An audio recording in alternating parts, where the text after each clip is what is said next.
to welcome everybody to the Tuesday, May 25th, 2021 workshop meeting of Verona Borough Council.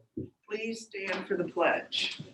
I pledge allegiance to the flag of the United States of America, to the republic The republic for which it stands, one nation, under God.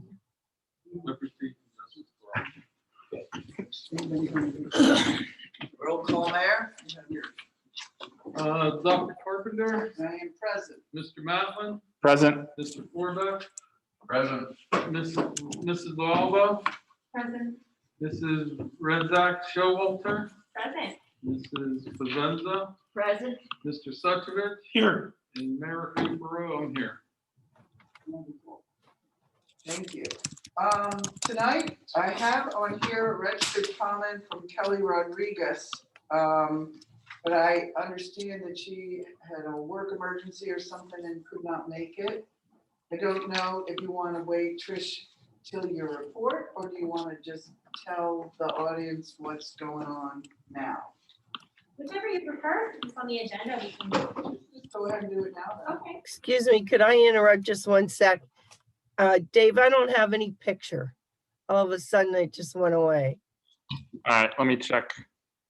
I have voice, okay, just don't have the video. Thanks. While Dave is tweaking, since you do have the audio, I'll go ahead and relay Kelly Sure. Rodriguez's report on the cat control problem. Many of you know Kelly. She's a resident of North Avenue. She also runs a local nonprofit, 412 Animal Rescue, that serves to trap, neuter, and release animals, as well as to rehome animals. Recently, it was brought to her attention and then my attention, and I think several other members' attention, that there is a gross overfeeding problem in town, at least one that we know of. And while the gentleman's intentions seem to be good, he was not cooperating with the trap, neuter, and release efforts. So they were aiming to trap multiple pregnant cats before they had the kittens, and it was unsuccessful due to the feeding. They were trying to only have them feed in the trap so they could trap them, and that did not happen. So now she has 11 kittens to date on top of her other animals. And they're still trying to work to capture the others. So I know I reached out to Mary Dave, and we have had a couple conversations with at least Nancy, probably forgetting others, and our police chief, but we do have an ordinance that Nancy put together last December, but we really aren't sure how to go about enforcing this, because if this problem continues, it may even be happening right now in other locations in town, we're going to have a serious explosion of cats in our residence. So we want to really nip this in the butt now and do what we can to control the population more effectively. So she just wanted to bring that up to everyone and just hear everyone's thoughts on what we can do. If we want to fine the ordinance that you probably recall from last December didn't actually specify fines. It just said it was unlawful to program. So it's a little bit open to interpretation, in my view, about what exactly we should do. But we definitely need to do something. So definitely welcome everyone's input. I got an email from Kelly Rodriguez, and I didn't get back to her. I was out of town, and I actually lost the email, but I just actually found it again through my when I erased the message. She phoned me and left a message. But anyways, and I did contact her and said that I would, this would be brought up tonight. I thought she would be here. I did talk to the gentleman. The gentleman seemed, and I think Trish, I talked to you, he seemed very cooperative. He wanted to help.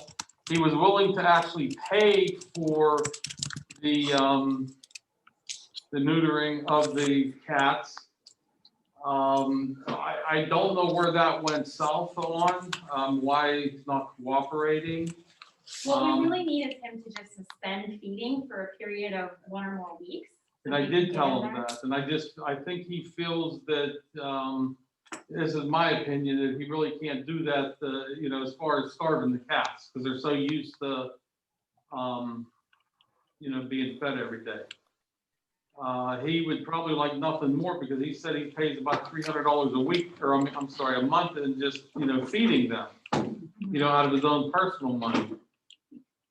He So where do we absolutely go does. from there? I have no idea. Right, yeah, I mean, I think he has good intentions, absolutely, and, the problem is it's not going to rectify the problem if he doesn't actually suspend. Certainly Kelly and her trained volunteers would never starve an animal, but they do need them to be hungry. And he's a very early riser, so he has a rigid schedule. Every morning at 5:30 is when Right. he feeds. So it's very difficult for volunteers to get in ahead of him in order to feed in the traps. I wonder, since we know that, if it's possible for the police to arrange to be up there and walk up to them at 5:30 and say, look, you can't do that. So you're saying they need to be hungry because then they can trap them and use the food to entice. Correct. So wait a few days, then put up the traps with the food and they'll go into the food and trap. Right. So, I mean, water is important for any animal or human, but they can live without food for quite a while True. without any problem. That's the only thing I can think of. If you could ask the officers, whoever's on 12 to 8, to go over there at 5:30, when he comes out to feed the cats, ask him not to do it. A related issue too is we also have a lot of empty food containers, so like a residue of food and appears to be attracting pests. As we know, we have a rat problem. Yes, yes. So they need to ask them to clean up, pick up the things, rinse them out, recycle them, would be my choice. I mean, an ordinance, it's not perfect, but it's enough. We have something to refer to. And the police need to enforce it. Unless anybody has any other ideas. Well, it's an ordinance. Would this be part of code enforcement by BIU? But the Or problem would with BIU is they're not gonna be here at 5:30 in the morning. Police are authorized to enforce ordinances. Yeah, Right? Yeah. Most definitely. yeah, no, I'm just asking the question. That's fine. So I might have missed it, Trish, when I was fixing the video, but has someone talked to him about this? I mean, is he not willing to cooperate with, does he want the cats to stick around, or I guess I'm confused he doesn't want to just stop feeding them, but if we said, hey, Kelly and her volunteers are gonna trap them and as part of trying to reduce I'm assuming they're gonna, I have said that, Kelly has said that, I think Mayor Dave has said that, and so far he has not yet. yeah, and then I don't know what part of the ordinance exactly, because I had a copy of it here. I'm not sure which part of it he's in violation of exactly, but. It says it's unlawful to feed undomesticated and wild animals without the intention of trapping or. Okay, yeah, so that would be, gotcha. Because I know that we had provisions in there to allow TNR, Yes. like feeding for the purposes of that, and we want to do that, but I can see how this is definitely a nuisance and a problem, and maybe not in spirit with the ordinance, so. Yeah, I don't know how much the officers will be able to do, but if that's something they can help facilitate a way that to help them trap them, I don't know. When you said ordinance officer, who did you have in mind? Ordinance. We used to have an ordinance officer on the police force. So it's on the. Well, I was talking about two different things. I was talking about code enforcement through BIU, and I was also just talking about the police officers. Oh. Which, yeah, it sounds like, I don't know. To me, it sounds like it'd be better for code enforcement, obviously. Hey.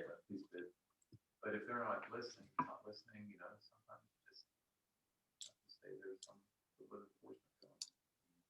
See, Mark Stanton took care of everything, code enforcement, and, he took care of all that. Now we got this new company, they just do only this much, so the ordinance is falling back on my department, which I have no problem with. So it's up to the board how they want to handle this. Well, is there anything prohibiting BIU from, if we say we need help with this at 5:30 in the morning, is there anything in their contract that says they only work 8 They to could 4. or actually something. go at 10 o'clock and talk to them when they're in town. Yeah, Say, this is what, this is, you're violating this ordinance, you need to, stop it. So keeping Yeah. in mind that for every code enforcement action that we ask them to do, it's how much per hour? $65 an hour. Right. So for a 5-10 minute conversation, it's gonna cost us $65. I could send an officer, yeah, I mean, I'm not I'd saying, rather send an that's officer. fine. my only concern is that a lot of this, some of this stuff, I don't want it to be a slippery slope where the police are covering every, code issue, you know what I mean? I don't want them to get overloaded with stuff. I'm not saying that this is a situation where they shouldn't be used. That's just, I don't want to just be skipping BIU on every code violation and going straight to the police. Right. I understand. So that's my only comment. I mean, it would really be sort of a short-term type of thing anyhow. Our idea is we're gonna have something more in place. Right? And that's one of the things we think about. Also a good question. Well, I think where things stand right now, they're getting used to us. They're trying to find the proper forms, that kind of thing. And they're training a new employee here in Verona. And we're behind on a lot of these occupancy inspections. And these people need to have that done because they're selling their homes or getting a new tenant or whatever. So he's getting caught up, I think in another couple weeks. He'll be very close to caught up on that. And then his intention is to go around and do a lot of code enforcement, like things like high grass and that sort of thing. In my opinion, just my opinion, what Trish is outlining here is sort of more than just your basic long grass kind of thing. This is more of an issue. We're attracting rats and we are producing more kittens, and Kelly's getting overwhelmed and she's just trying to do a good deed. And I'd like to see a little, more firm approach to the gentleman who is doing this, and see what we can do and tell them we're not gonna hurt them. They'll be fine, just give them water and let us trap them and neuter and whatever. But I mean, once we do that, I'm not necessarily sure that I would want him to go back feeding 20 cats or however many there are either. So I don't know what to do about that part. Yeah, I mean, I think the idea would be she would trap them, neuter them, and then that would kind of cut off the pipeline of future kittens, which is what, I mean, I appreciate what she's doing and wanting to do that and all her volunteer efforts there. So I do think we should try to support that. Yeah, I don't have an issue with what's being proposed. I So just want to take a small time out. Are you guys muted on your computers? Yeah. Anybody else? Maybe someone's chatting about there's a lot of feedback because of non-muting on computers. Is mine muted? everyone's muted except for me and Lisa. I don't know if Lisa, if you'd be able to mute, just, I don't know if that's the source of the feedback or something else. Yeah, try muting, Lisa. I can barely hear you guys. But for some reason, there's a ton of feedback. Can you try muting? Yeah, she's muted now. Oh, okay, good. So let us know if you have more audio issues. We'll try to fix it. So let's try that approach. That's all. All right, no problem. Just stop over. If they want to go at 5:30, but we could start with a more gentle approach and go back again and say, you gotta stop, they're gonna trap them, they gotta be hungry. Do we have an address where this is happening? Palmy Fall. Right on the boulevard. Yeah. Right in the corner there.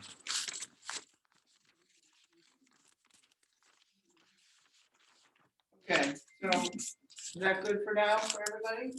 Yep. All right, thank you. All right, at this point, I will take any additional agenda items that people have that they would like to add to the agenda? Yeah, I would like to add the Mayor's Association Conference. I just actually got the information. Yeah, I'm gonna add, I think everyone on council saw the email, but the amending the GTRP grant that we discussed at the last meeting. Matt provided some additional info on that, some corrections. Okay. I would like to add appointment of the zoning officer. Okay. And I'm adding, I have a letter of correspondence from the Verona Garden Club. I need to read. Oh, Janet, sorry. go ahead. Parking on North Street. That sounds familiar. Okay. I'll second that. You Okay. know what, Madam President, I just realized, also donation to the Garden Club. It was just approved tonight.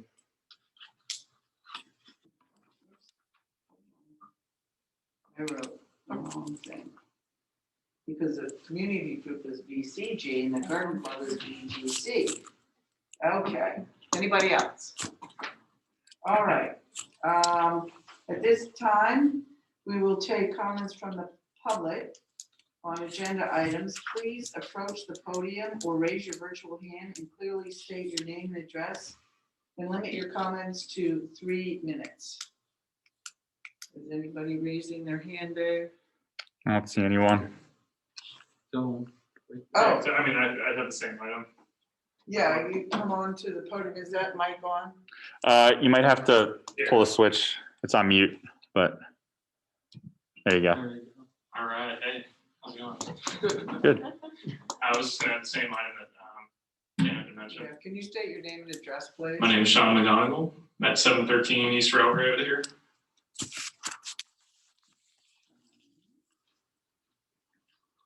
My wife's on the Zoom call too.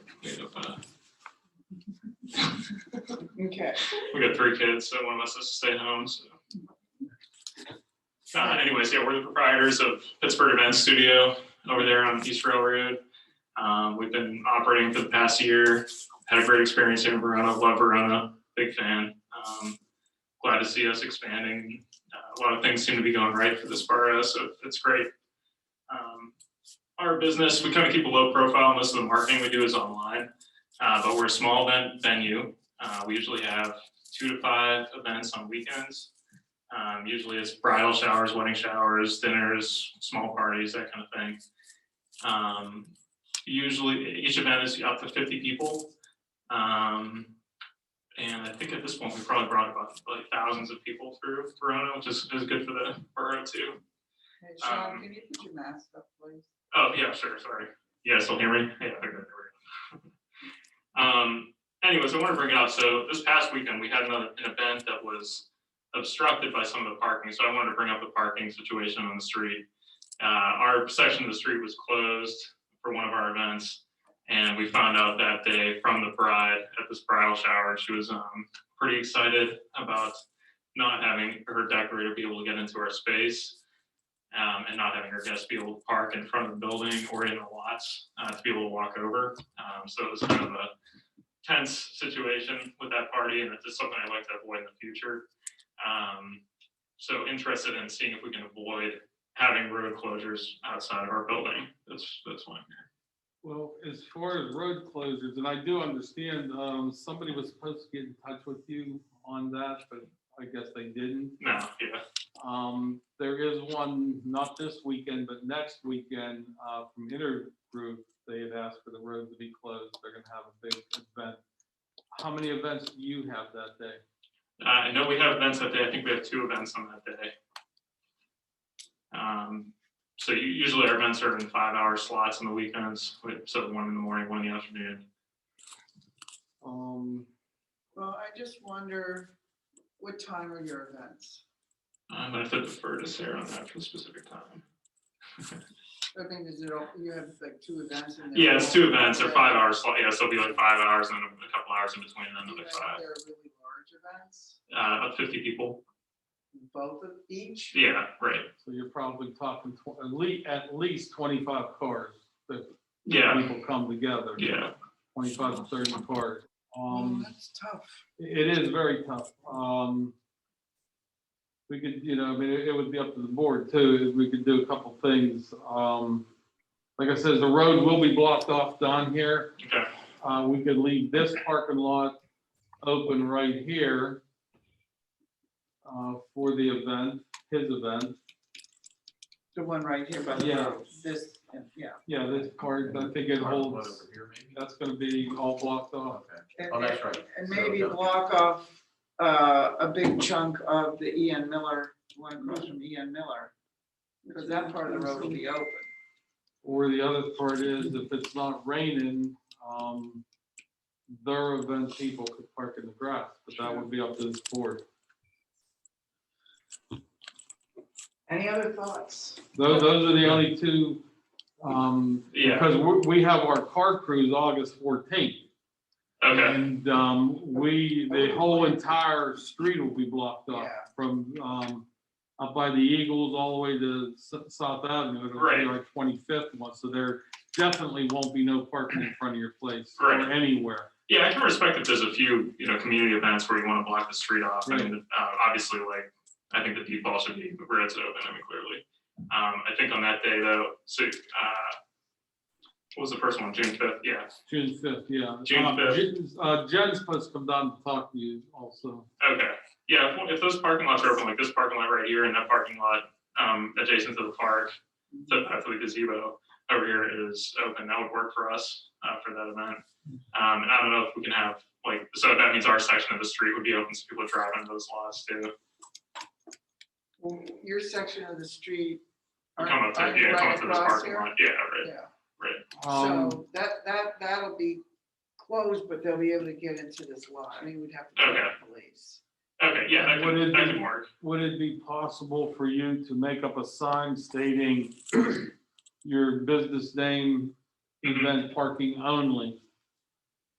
And so we could put it down at South Avenue and hopefully the other event people don't come in there and park. Yeah, right. Yeah, I can make a sign for that. We might have to tell the police. Have somebody just Yeah. to join that. Well, it's gonna be hard to, yeah, all right, well, I'm just saying, Get access to it. we'll I'm work not it sure. out. Yeah, let's talk offline, so to speak. Okay, yeah, we can do that. You can contact any of us, our email, which is our first initial, our last name, at veronaborough.org. Okay, So like mine is ncarpenter@verona.borough.org. The mayor's is D. Recupero. Hey, you could call me, everything's on there. yeah, okay. Just call me on my cell phone. Okay, great. And yeah, he's probably the best person anyway to Okay, deal with that. thanks for making some special exceptions for this next event, and then I think we'll I definitely. mean, we'll work work with you, we've got to work with everybody. Everybody's Exactly. here to make money. Yeah. Exactly. So it's June 5th, August 14th, and then I believe September 18th also. And Okay. 19th for Community Day, or just the 18th. Yeah. So those are the 3 dates we know about. We do close, what about movies? We may not close because we may have them actually in the park, but you'll want to jot down light up night, November 20th. Yeah, so far we've been successful even with like the Thursday night farmers market. That's worked for us even through events. So as long as it's open, that's fine. I'm glad to see you're busy, because every time I go by, there's people in there, so Yeah. that means you're doing good, and I'm glad. We're glad to have made it through the pandemic. so Yeah, it's been- exactly. it's good. Exactly. So, if we just get rid of the feral cat problem, I think we really do good. So. Yeah. Also, what you could, we'll talk afterwards. I mean, give me a call. Okay, we'll do it. Thanks. I think Sarah's got her hand up, so Oh, we want to okay. hear from, Who's Shim- that? I believe Sean's wife. Yeah. So go ahead. Oh, I don't know if I need to speak anymore. I thought you might need some clarification on the dates and I handle that. But it sounds like this is just gonna be pushed offline, so that's fine. There was one more date that was in my mind just a second ago about that you might want to, Memorial Day. Well, that's at 9 o'clock in the morning. So we Yeah. line it up. Yeah. Okay, It'll be over within 45 minutes. On the Monday. Yeah, Monday morning. Okay, I don't think we have. okay, just in case. Yeah, So- I do. Oh, sorry, go ahead. It's June 5th. The street is definitely going to shut down. Is June 5th, the street definitely going to be shut down? Yes. Okay, I couldn't hear on that. So just for perspective, we book out like 3 to 6 months in advance for these parties. So that's going to be a little tight to let people know, but we'll do our best on that. Yeah, we decide, I think parking lots will work. We'll just Okay. have to work together, and, I don't know whether our event on the website, event pay part of the website is up to Well, current, I don't think. Yeah, I don't know that it is. So what I was gonna say is I know that the community group there's been some chatter about, I think maybe as a result of this, about putting together like a community-wide calendar. The borough, I think, could do a better job of updating our, borough sanctioned events or, if the borough's closing the street, we should be making that clear on the, events, the calendar that we have. So Nancy and I can look into that, or all of us can look into updating that. But I think it sounds to me like the biggest thing is just communication to you guys that, Yeah. hey, someone's requested closing the street for this event. It's been granted. I mean, it should be for you and for any other business that's going to be affected, just so they have a heads up. Yeah, exactly. So, We're kind of participant in that too, so like. if Yeah. request comes up, it'd be nice to know, even before it's granted, if that's gonna work for everybody. yeah. So, I mean, if we know in advance that something's going to be presented at a meeting and discussed, then, maybe we'll know to try to give you guys a heads up, or at least if something is voted on, we say, hey, to you and the other businesses, make sure we notify them that they're going to be affected. Yeah, that's And great. we usually know, I mean, it usually comes up a few months in advance at least. Okay, yeah. So, We'll work with you. yeah. Yeah, that sounds good. Okay, I'm sure we'll work it out. Me too. Thanks for being here, and thanks for your great business. Yes, thank you. Okay, so we're gonna continue on unless there's any other hands raised or any comments. No. Okay. Okay, so I have a few things. First, I just wanted to introduce everybody who may not have met Lisa Jensen. She's on the Zoom there. She has worked a few days here at the office last week and this week. And she's joining our meeting tonight. Welcome, Lisa. Thank you so much for being willing to help us out here. And so in terms of our search for a borough secretary with a capital S, we've gotten a few nibbles, and we still have plenty of time to accept resumes, applications till June 11th. So there isn't a whole lot to report on that, except that it's happening, it's posted, and things are coming in. I wanted to let people know about a zoning hearing that was going to be happening tomorrow night on the 26th for North Avenue appeal of a zoning permit. And turns out, because I'm not a zoning officer, I do not know everything about this process. There was some miscommunication between the two solicitors, our solicitor and the solicitor for the zoning hearing board. So they're going to convene tomorrow night and make a motion to recess. I believe they're going to recess to June 30th. And then it will allow us plenty of time to get all the certified letters to where they need to be, get the packet of information to the zoning hearing board members. And then they'll be able to have the actual hearing on June 30th. And this way, we will not have to spend money on another advertisement by making a motion to recess instead of just not having it. So that's what's going on there. Okay, I believe everybody had the information from the copier situation from last meeting. And this meeting, we forwarded you all an email about the response that I got actually yesterday from the representative at US Bank. And they told us that if we decided originally they told us if we decided to keep it, it would cost about $2,100. I don't know the exact figures. But if we wanted to just pay it out and then mail it back, I mean, it's a huge machine, you know, and we didn't know how much that would cost. So the gentleman let me know that it could be anywhere from $450 to $700. And they generously offered to allow us to keep it to pay approximately $1,500. You know, these are not the exact figures, but you get the idea. So Do you want me to share the exact figures, Nancy? Yeah, that's what I on the was screen, if looking you can, or just from what you. I'll just read them because I pulled up the email. Yeah, they're guessing that shipping would cost between $450 and $700. This is a guess based off of shipping on similar copiers, not the exact amount. I guess they can't give us an exact amount because it's totally on us to arrange that and get a quote. No, the And reason they can't give us an exact amount because they want people to make the decision first, and then Well, they give you the shipping that instructions. that too, but I don't know even then if they would give us. They have a recommended shipper Yeah, that we could contact to get a better estimate. But if we would prefer to keep the copier, we would avoid the shipping. We would own it then. The original payoff to keep was $2,177.53. It's down. They're saying that they could reduce it down to $1,529.25. So that's about a $600 reduction.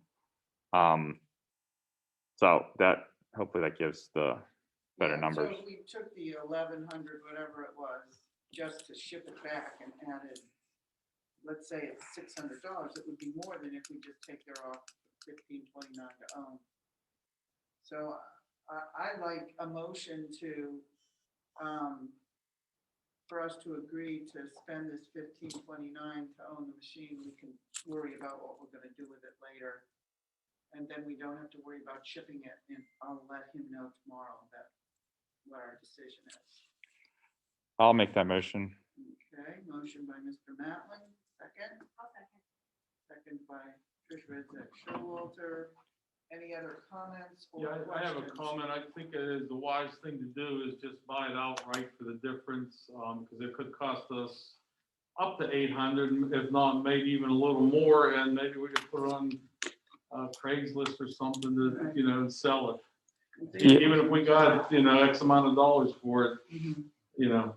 Yeah, Yeah, I agree with Dave. I think if we could list it on Municipal would probably be the municipal equivalent of Craigslist. And I think even if we got a $300 out of it, we'd be doing better this way. yeah. So- Oscar mentioned something about if we had data on there, we might have to hire someone to extract it off. But I don't Yeah. know that we Now, do. that is, this copier say, well, if you're scanning anything, it'll keep it, it'll keep Oh. data on there. So you should, if there was anything that you don't want anybody to see, you should get that removed. And we have no way of knowing that, so probably shouldn't. Yeah, I mean, we could look into that. I don't know. Me or anyone else who's feels ambitious. Yeah, but we don't need, that's not as time sensitive as doing this. We only have till the end of the Yeah. month to make this Yeah. decision, so. Any other comments or questions? Is it still usable now, or? I don't know. It was the one that Jerry mentioned last summer and said we need to get this new lease because there were some issues with it not working right sometimes. Or they were spending money on fixing it a lot, I'm not sure. Yeah. So with that, all those in favor of the motion, say aye, please. Aye. Any opposed? Okay, great, wonderful. In the interest of transparency, I just. Excuse me. Oh, yes. Did somebody second that motion? Yeah, Trish. Okay, sorry, I didn't hear it. Thank you. Yeah, sorry, Lisa.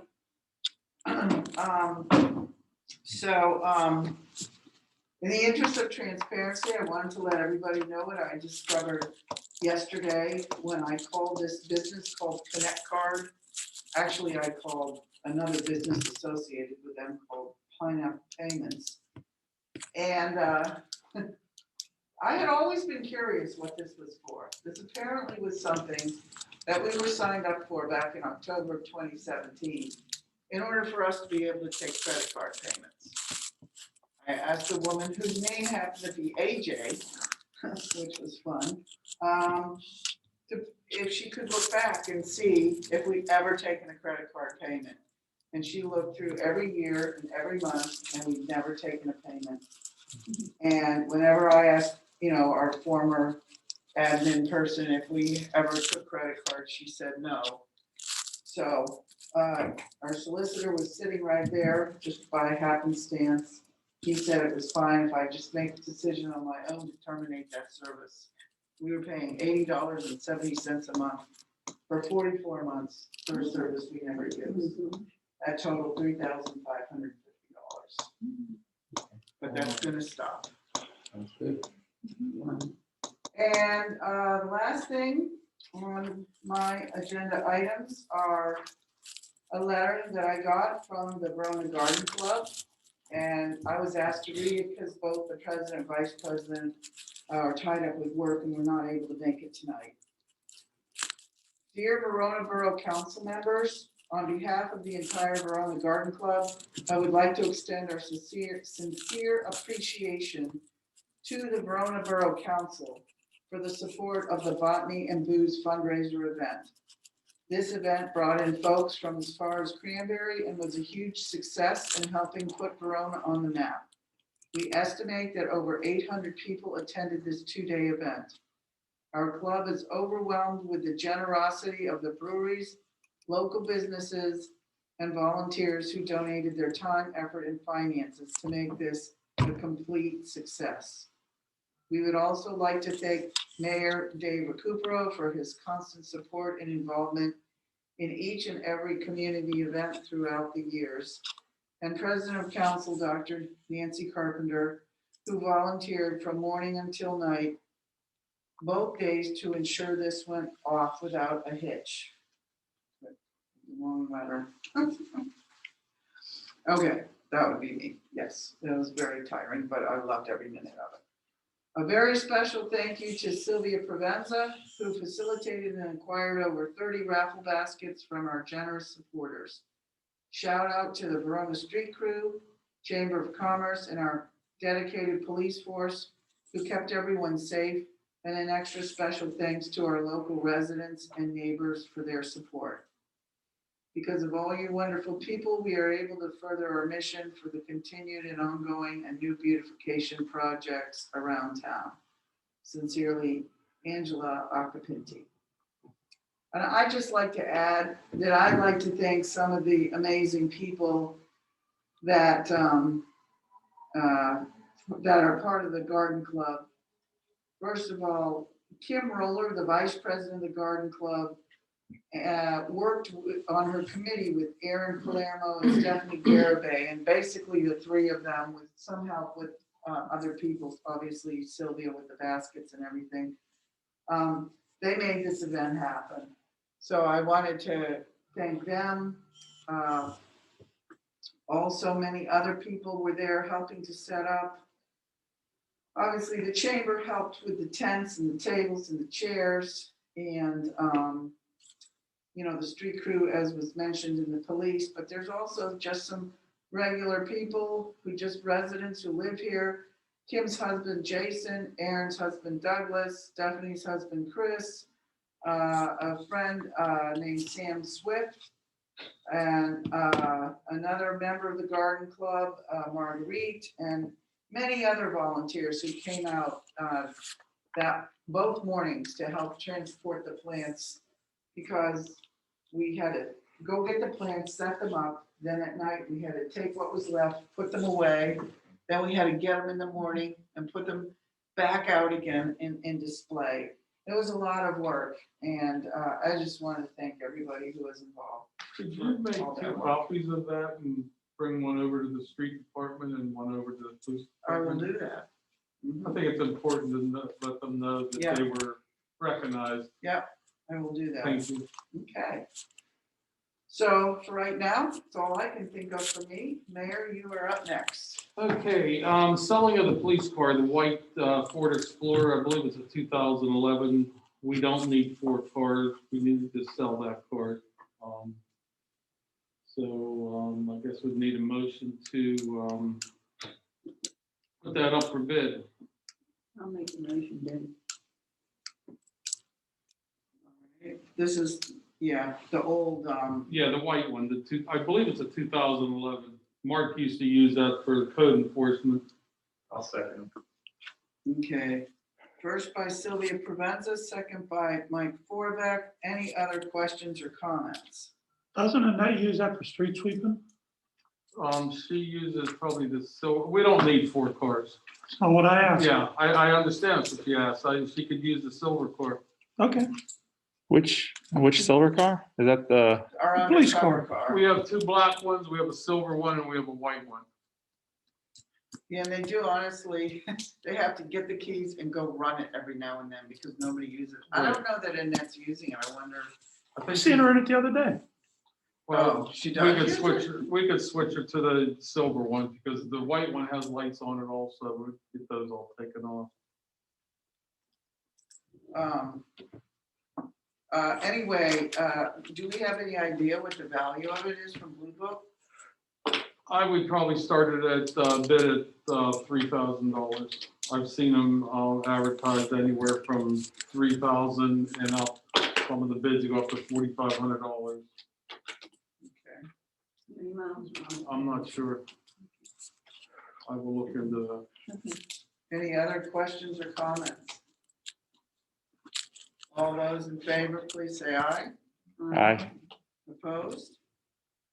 Okay, motion passed. Just to give you an update on the farm to table food giveaway. Last week, they had 381 boxes that were given away. Tomorrow is our last day to do it. So that will be the last run on that. I'd like to thank Rich Rosenberg and everybody that has helped put this together. The church up in Oakmont, what's that big one in Oakmont? The Riverview, Riverside. Thank you, Riverside Church up there.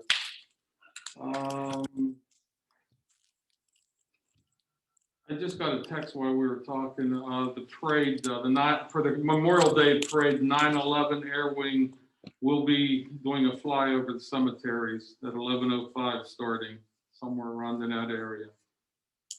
So if you see the airplane, and that's what it's for. Can I just add something about the parade? Yes.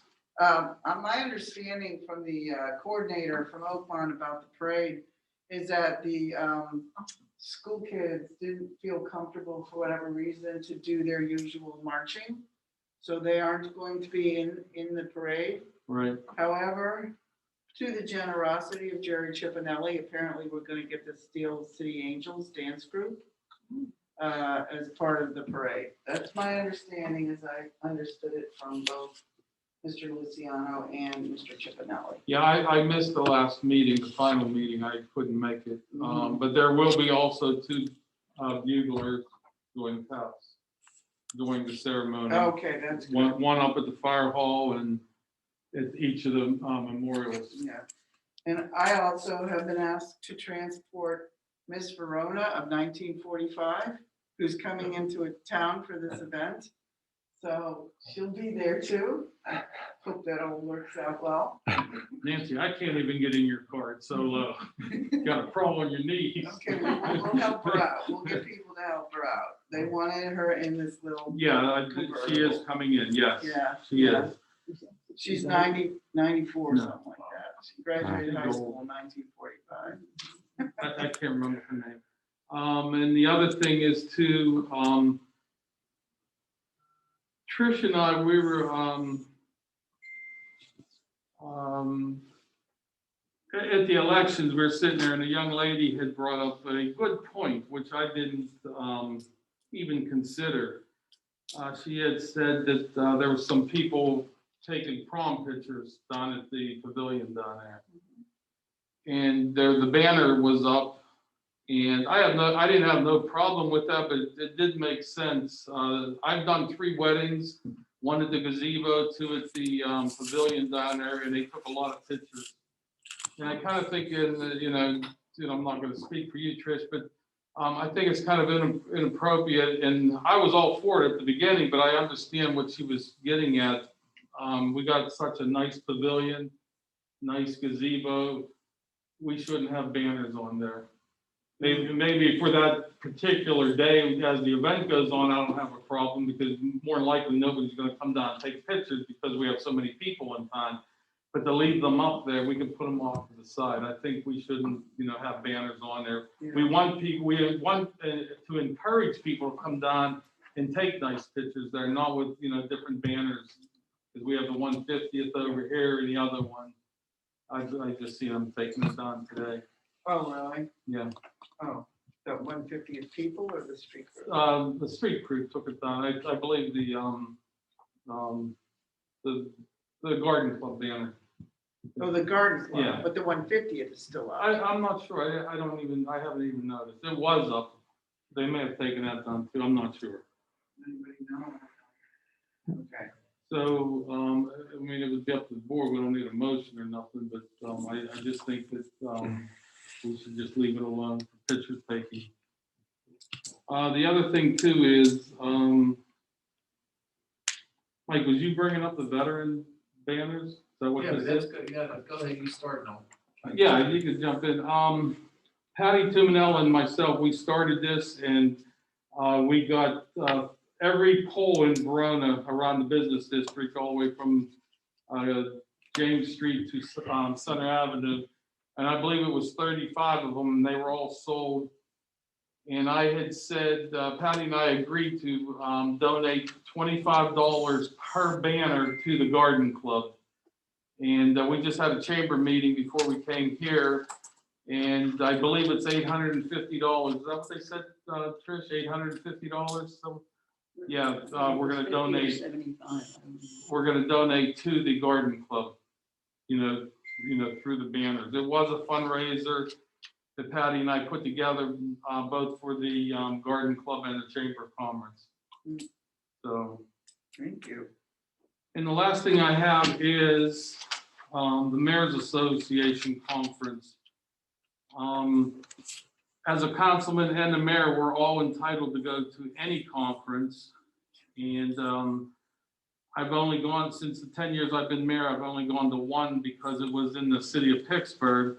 The other ones are usually on the East Coast or up north to Erie. This year is the 50th anniversary of the Mayor's Association, and it is going to be held down at the Sheraton. And the last time I went, I drove back and forth every day on my own.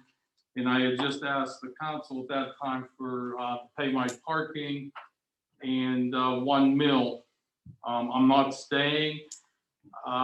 It's probably like Seven Springs. It starts on Thursday, but I believe the main event is Friday and Saturday. I would like to go for 2 days. And the cost of that registration would be $225, and plus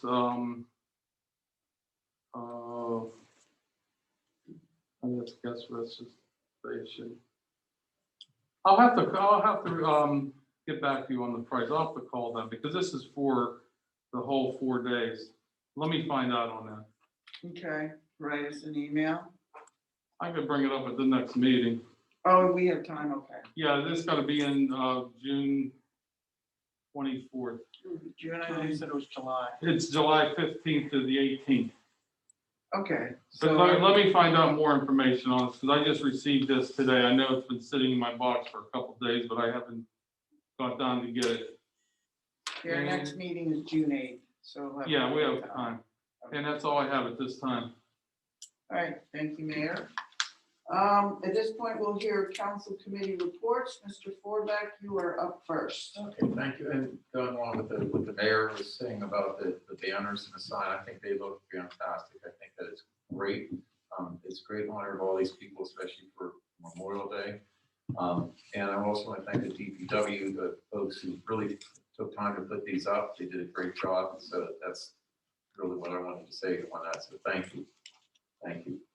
The second item was the paper recycling update.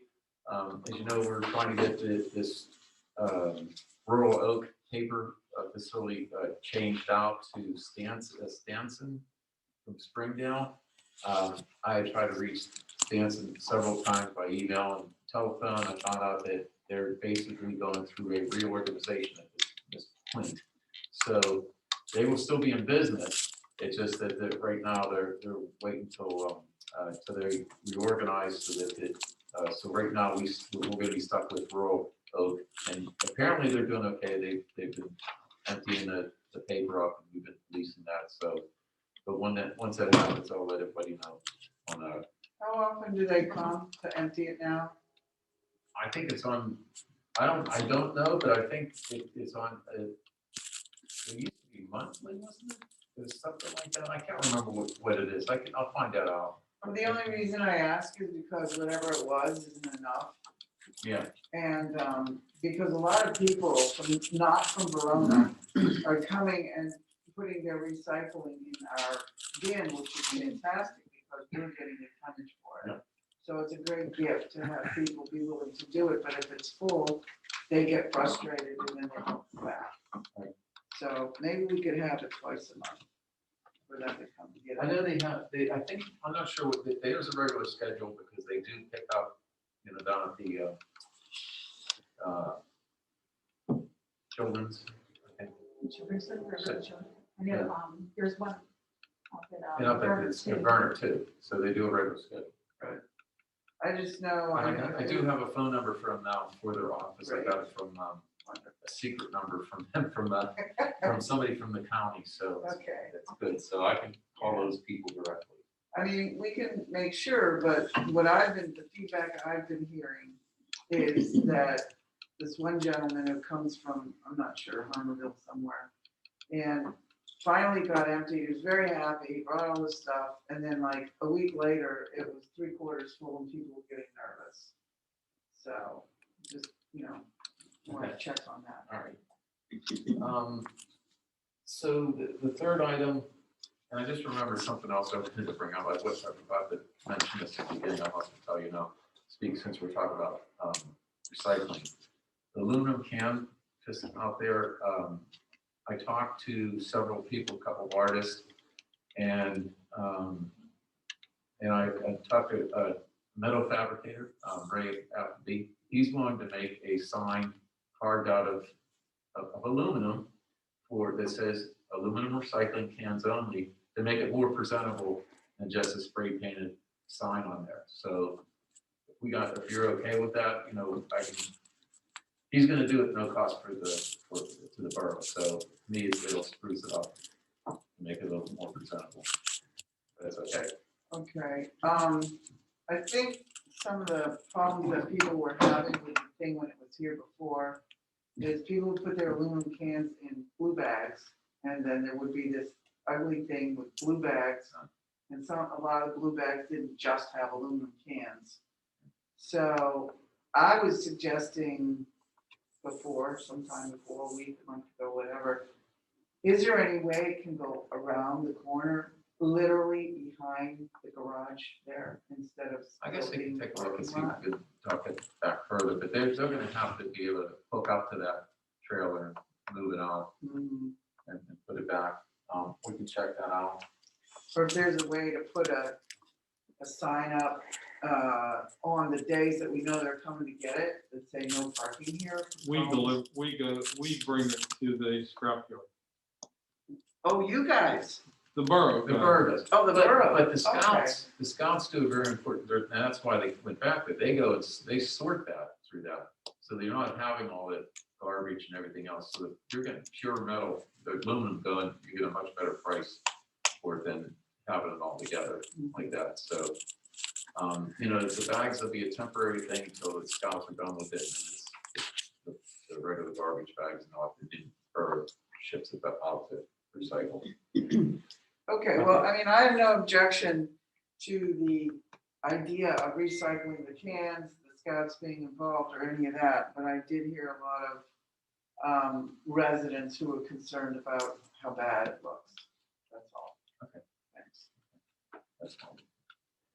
The third item was the dumpster, or the roll-off, I call it the roll-off boxes down by the old salt shed, which happened to end up in on one of these roll-offs. I mentioned this a few meetings ago, that we needed we have to have one there for all the students, for the demo, for the different garbage that we collect. We did have waste management, AJ got waste management to come in, but that was basically sort of the fill the void until we went on to other prices. And so AJ did go out and got prices for the same yardage container for the same year contract. And you guys were all sent, I believe that earlier today. I just got it yesterday, so. I made copies for everybody.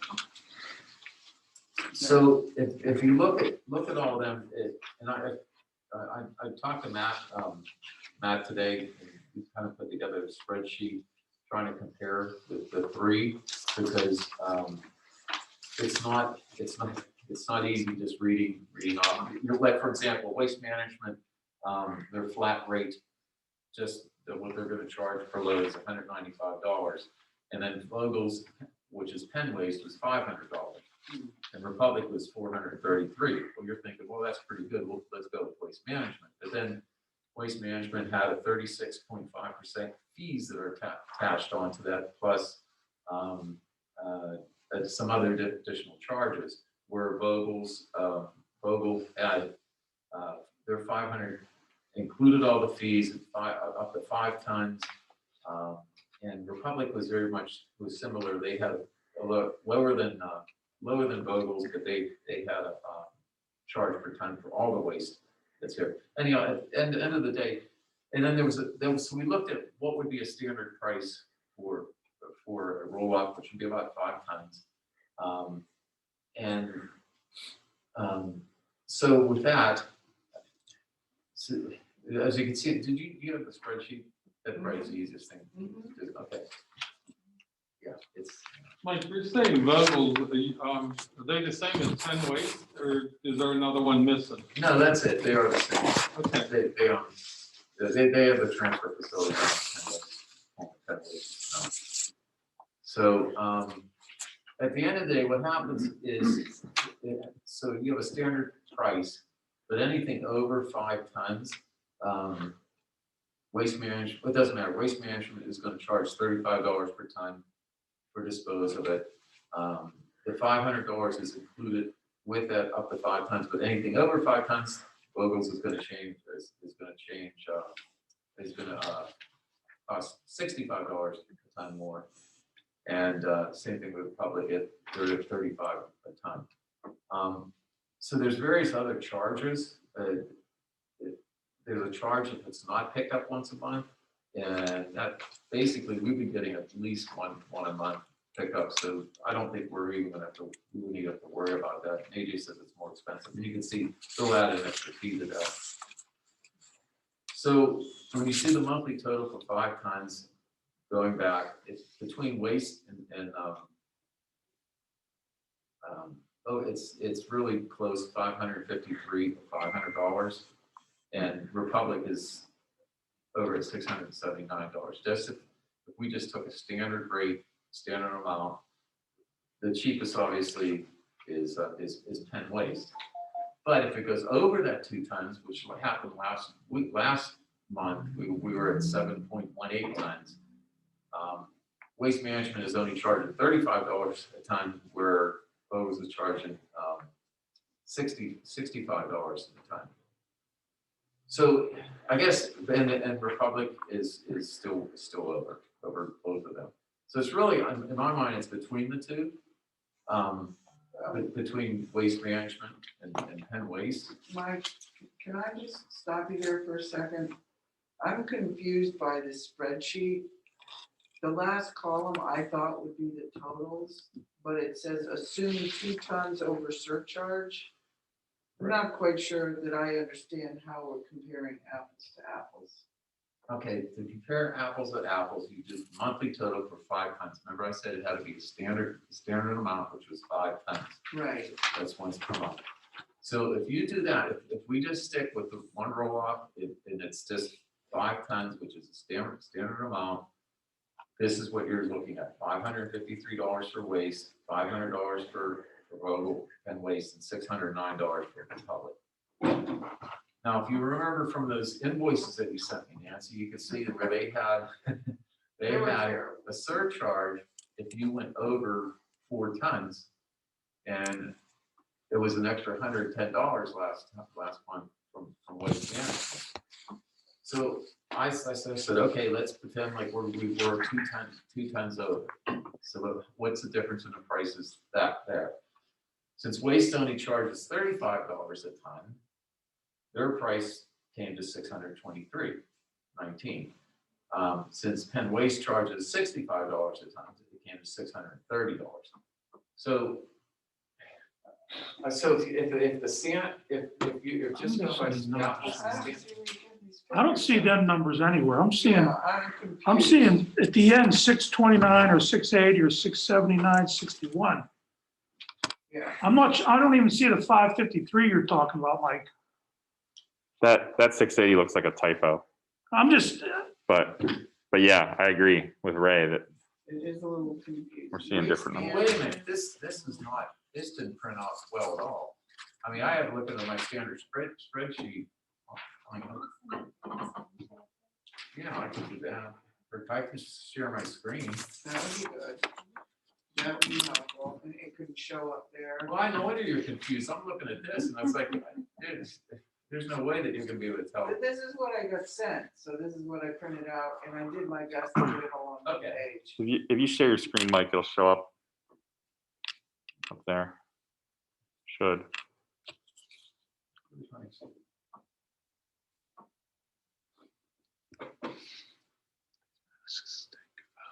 Does he have screen share ability? Oh, sorry. Yeah, that's good.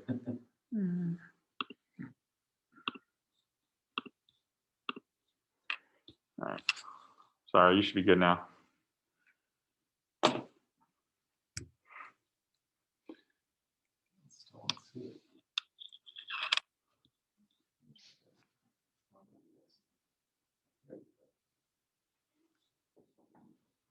Our little tech wizard.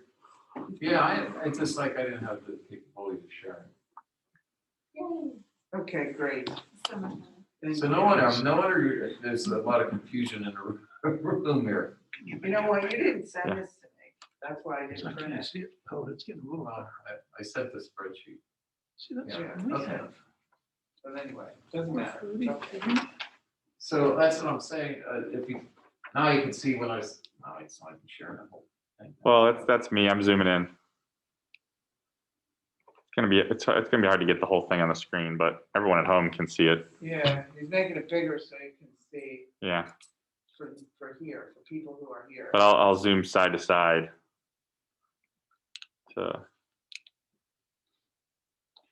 Mike, what's an average, do you have an average of what, every time they take the dumpster, how much is in it? It varies. So the average is 4 to 5 tons. Okay.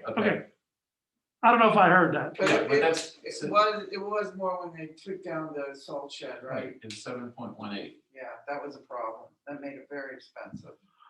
Well, would it be possible then, I mean, I don't know if you talked to AJ about this, Mike, but if they have a big project or where they have a lot of waste more than normal, could they stash some of it and, put some of it in the next, I mean, they probably don't have a way to weigh it Right. on site here, but at least if they know, oh, we got a whole building coming down, let's do a little bit at a time over the next couple months. Yeah, So, that makes sense. And that's the case, we could keep it to the 5 tons.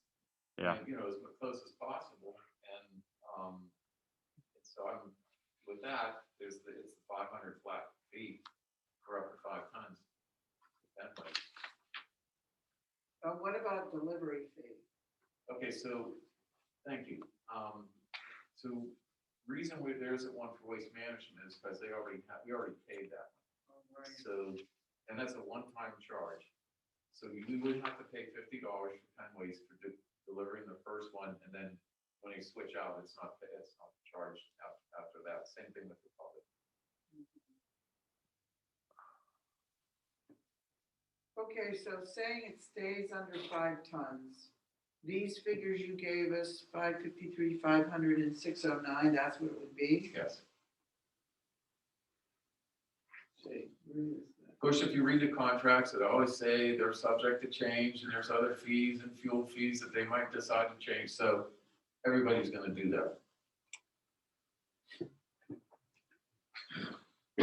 But it's, so that's if we keep it under that, then but if we do more than that, then you know, it's $7 difference for 2 tons. So. Yeah, I mean, I think it's definitely between Waste Management and Vogel's. I mean, they both seem pretty close.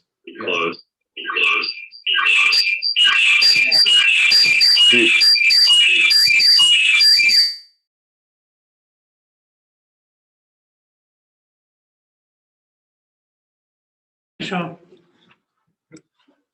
Um, I sounded mean, pretty this good. is, do you want to make a decision tonight, or I mean, or is it? The thing is, so is this pay scale what's being used on what we have now? Because our bill got up to over $1,000. and It was very confusing. No, on this one now, they're charging $40 a ton instead of $35 a ton. Okay, And then we're also getting charged $40 a month for the container rental. but the bills are like $400 to $600 a month. It's saying 350 Plus, per we're also haul. over the amount, we were over the 4 tons, so there's an extra surcharge on that. Well, the per haul cost is more on the current rate, right? Rather than the new, if we sign a Correct. contract for permanent Correct. service. Yeah, thank you. So, Yeah, absolutely. Agree. yeah, Yeah, so per cost. Plus all the fees are added. So if we keep under the 5 tons, then Vogel's is the, Yeah. is the way to go.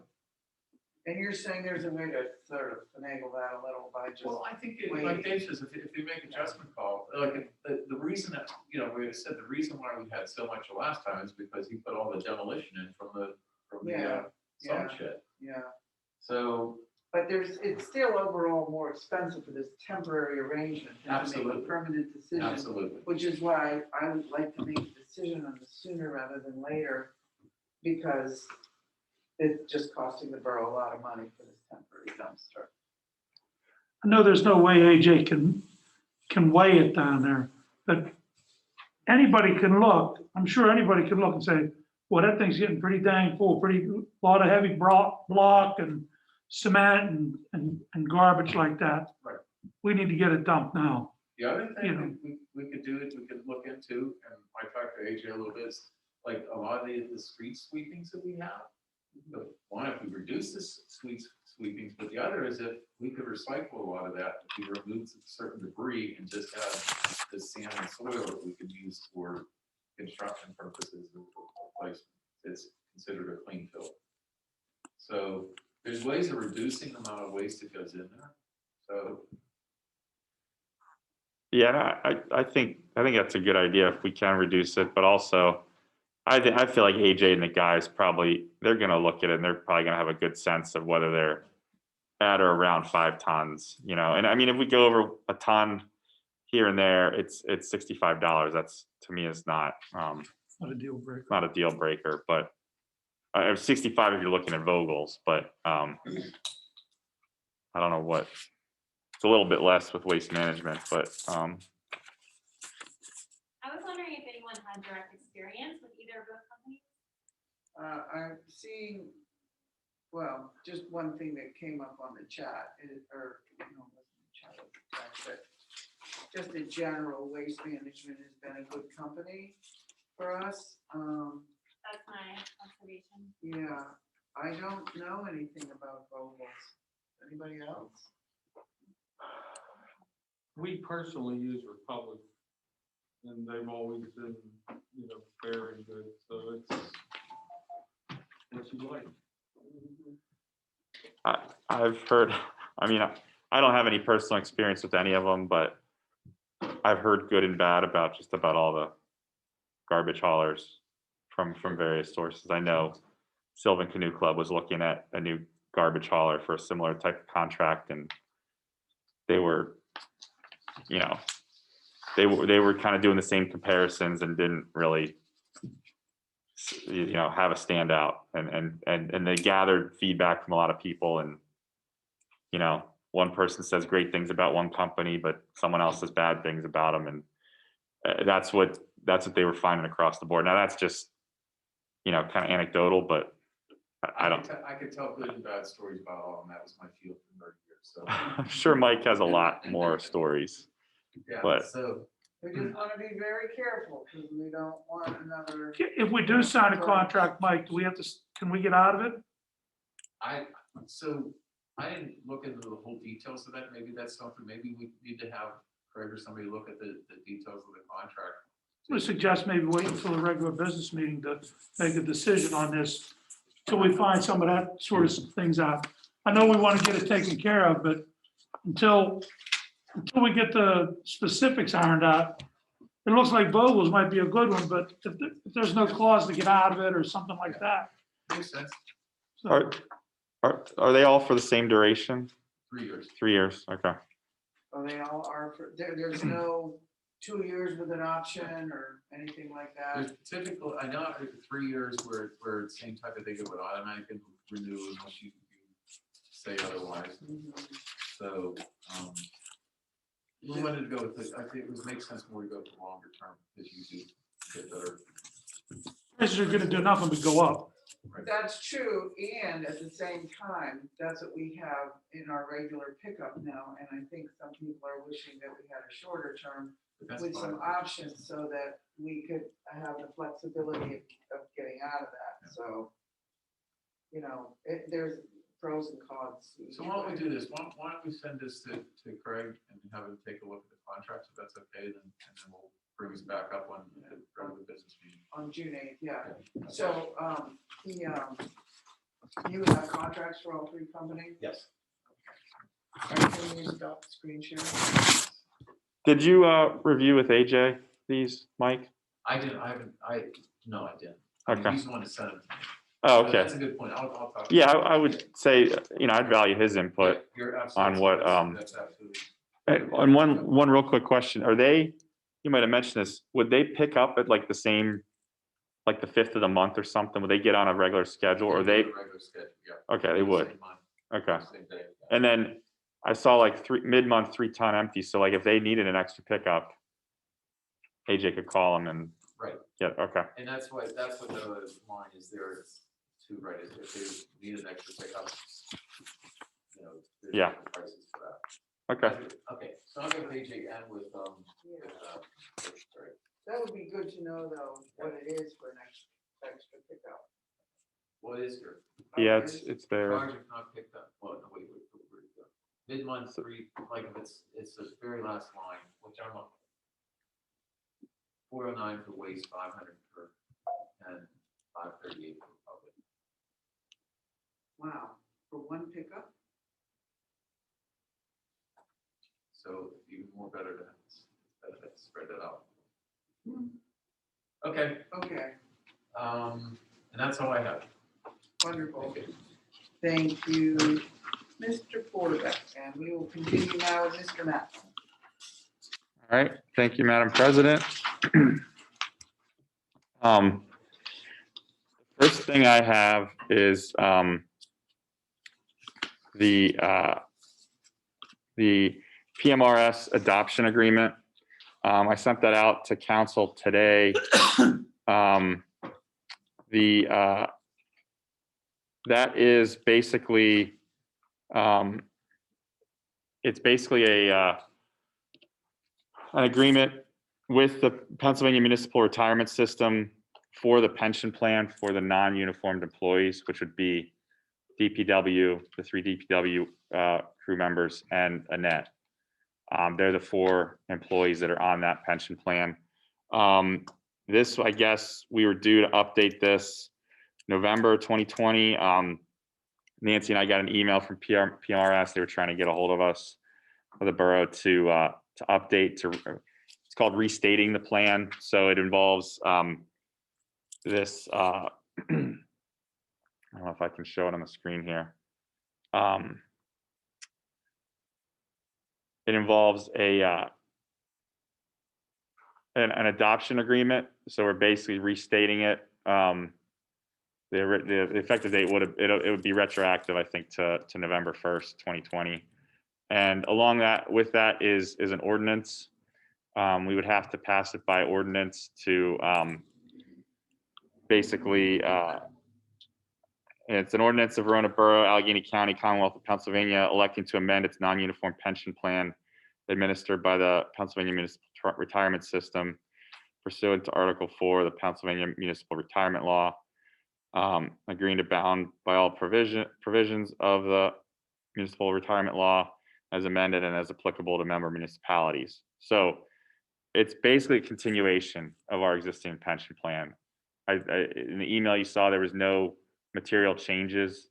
I think they filled in a few blanks that were missing, but I checked it against the documents that I have regarding the pension plan, and everything looks good. So it should be a pretty easy thing. Craig, I did run it by Craig, and he agreed everything looked good, but he did remind me that we needed to advertise it as it's an ordinance. So I believe he said that was for 7 days. He'd be able to advertise it, and we'd be able to pass it at the June meeting. So I wanted to bring that up and make a motion to advertise this ordinance to restate the PMRS non-uniform pension plan and get that up to date.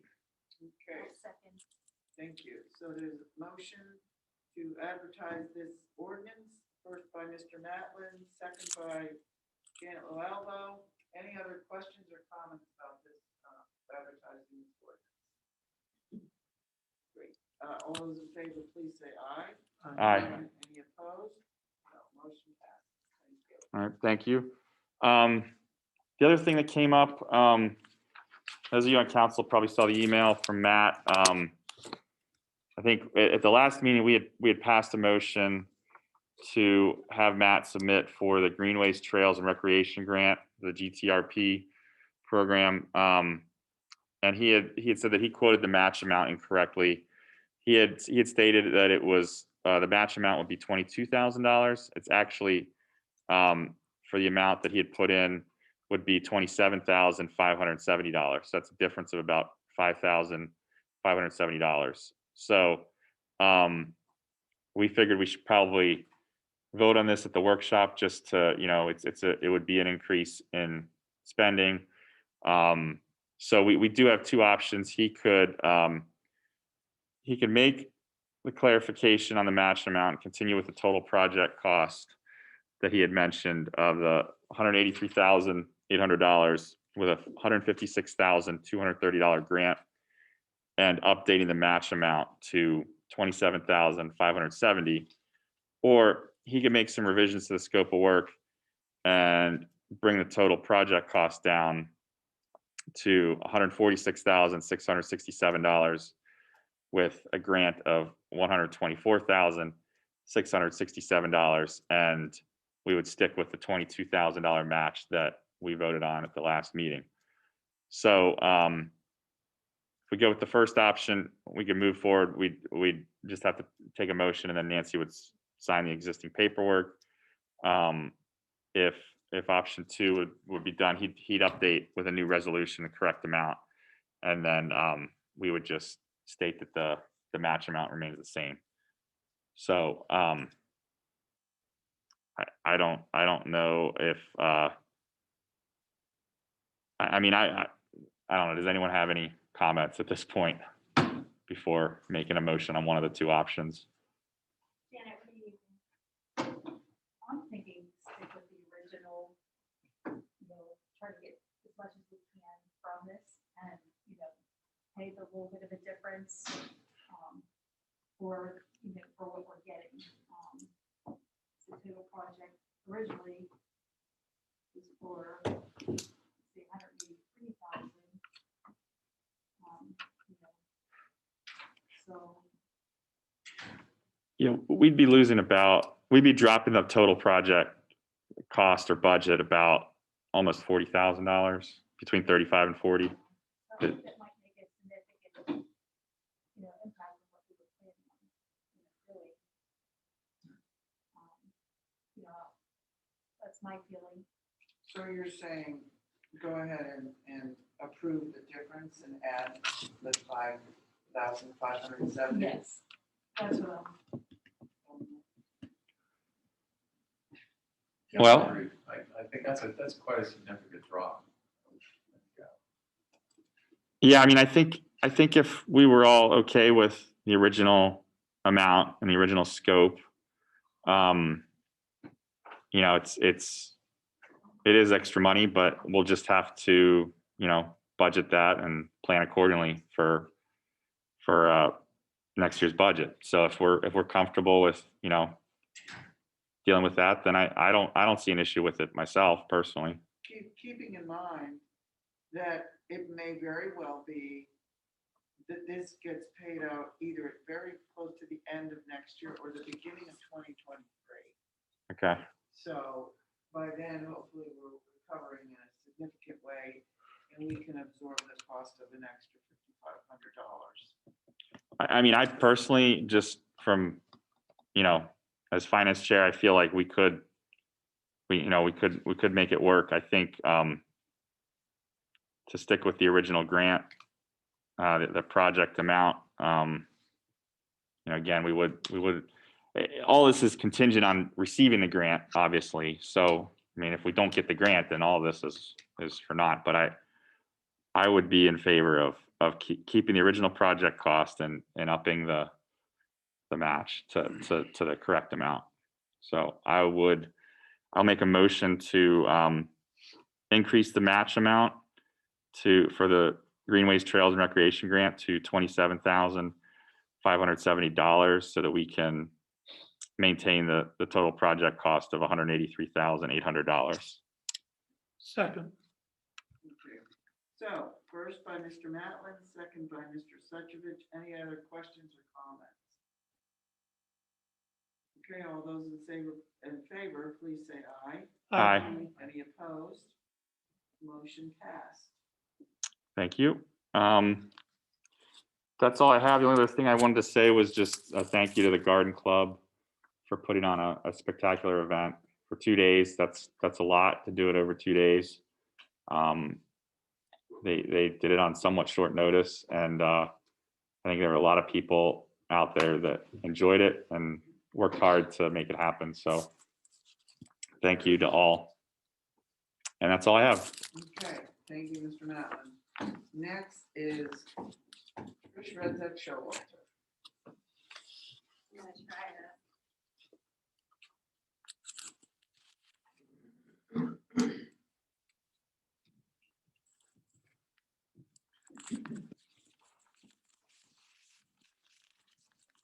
Yeah.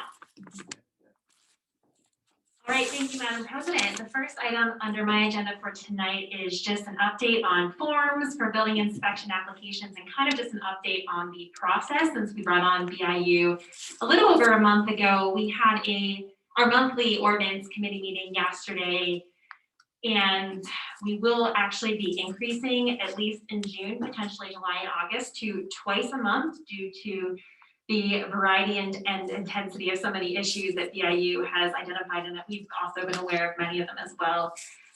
One thing that came out of the meeting yesterday was just reinforcing, as the mayor alluded to earlier, that BIU's primary purpose is for building inspection services. They can do code enforcement for us at that hourly rate, as we also talked about earlier. However, they are not really there to do zoning for us, which, again, as Mayor Dave said, since we had Mark Stanton, we weren't really aware of the different components of what goes into this. And so they have asked us to identify who in the borough will be our zoning officer. Apparently there is not a certification for this like there is for building inspectors. There's certainly resources and courses you can take to become familiar, but the zoning officer is the first stop for whenever someone wants to do work in the borough.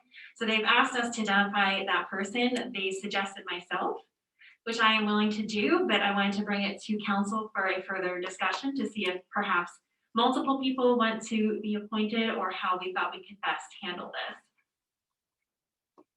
Trish, didn't they also say that, Matt, our engineer, could step in for some issues? Yes, yes, they did. Thank you. We could reach out to Matt to see what that cost would be, but that would incur a cost. So that's an important consideration. And we don't have to decide this tonight, of course, but I just wanted to generate some discussion about what we thought would be best.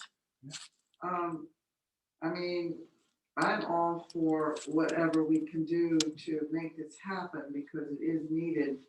But in the interim, while we're thinking about it and doing a little more research, I'd like us to consider, or at least talk to Matt, what he's willing to do and how much he's willing to do it for. Because I want people to keep in mind right now, even though we're spending some money on some consultants like Lisa, and, you know, we have Susan as well, but we're saving a lot of money. We are not paying the borough manager. We are not paying the zoning officer. We are not paying an admin. And those costs are more that we're saving than what we're spending on people that we have hired right at the moment.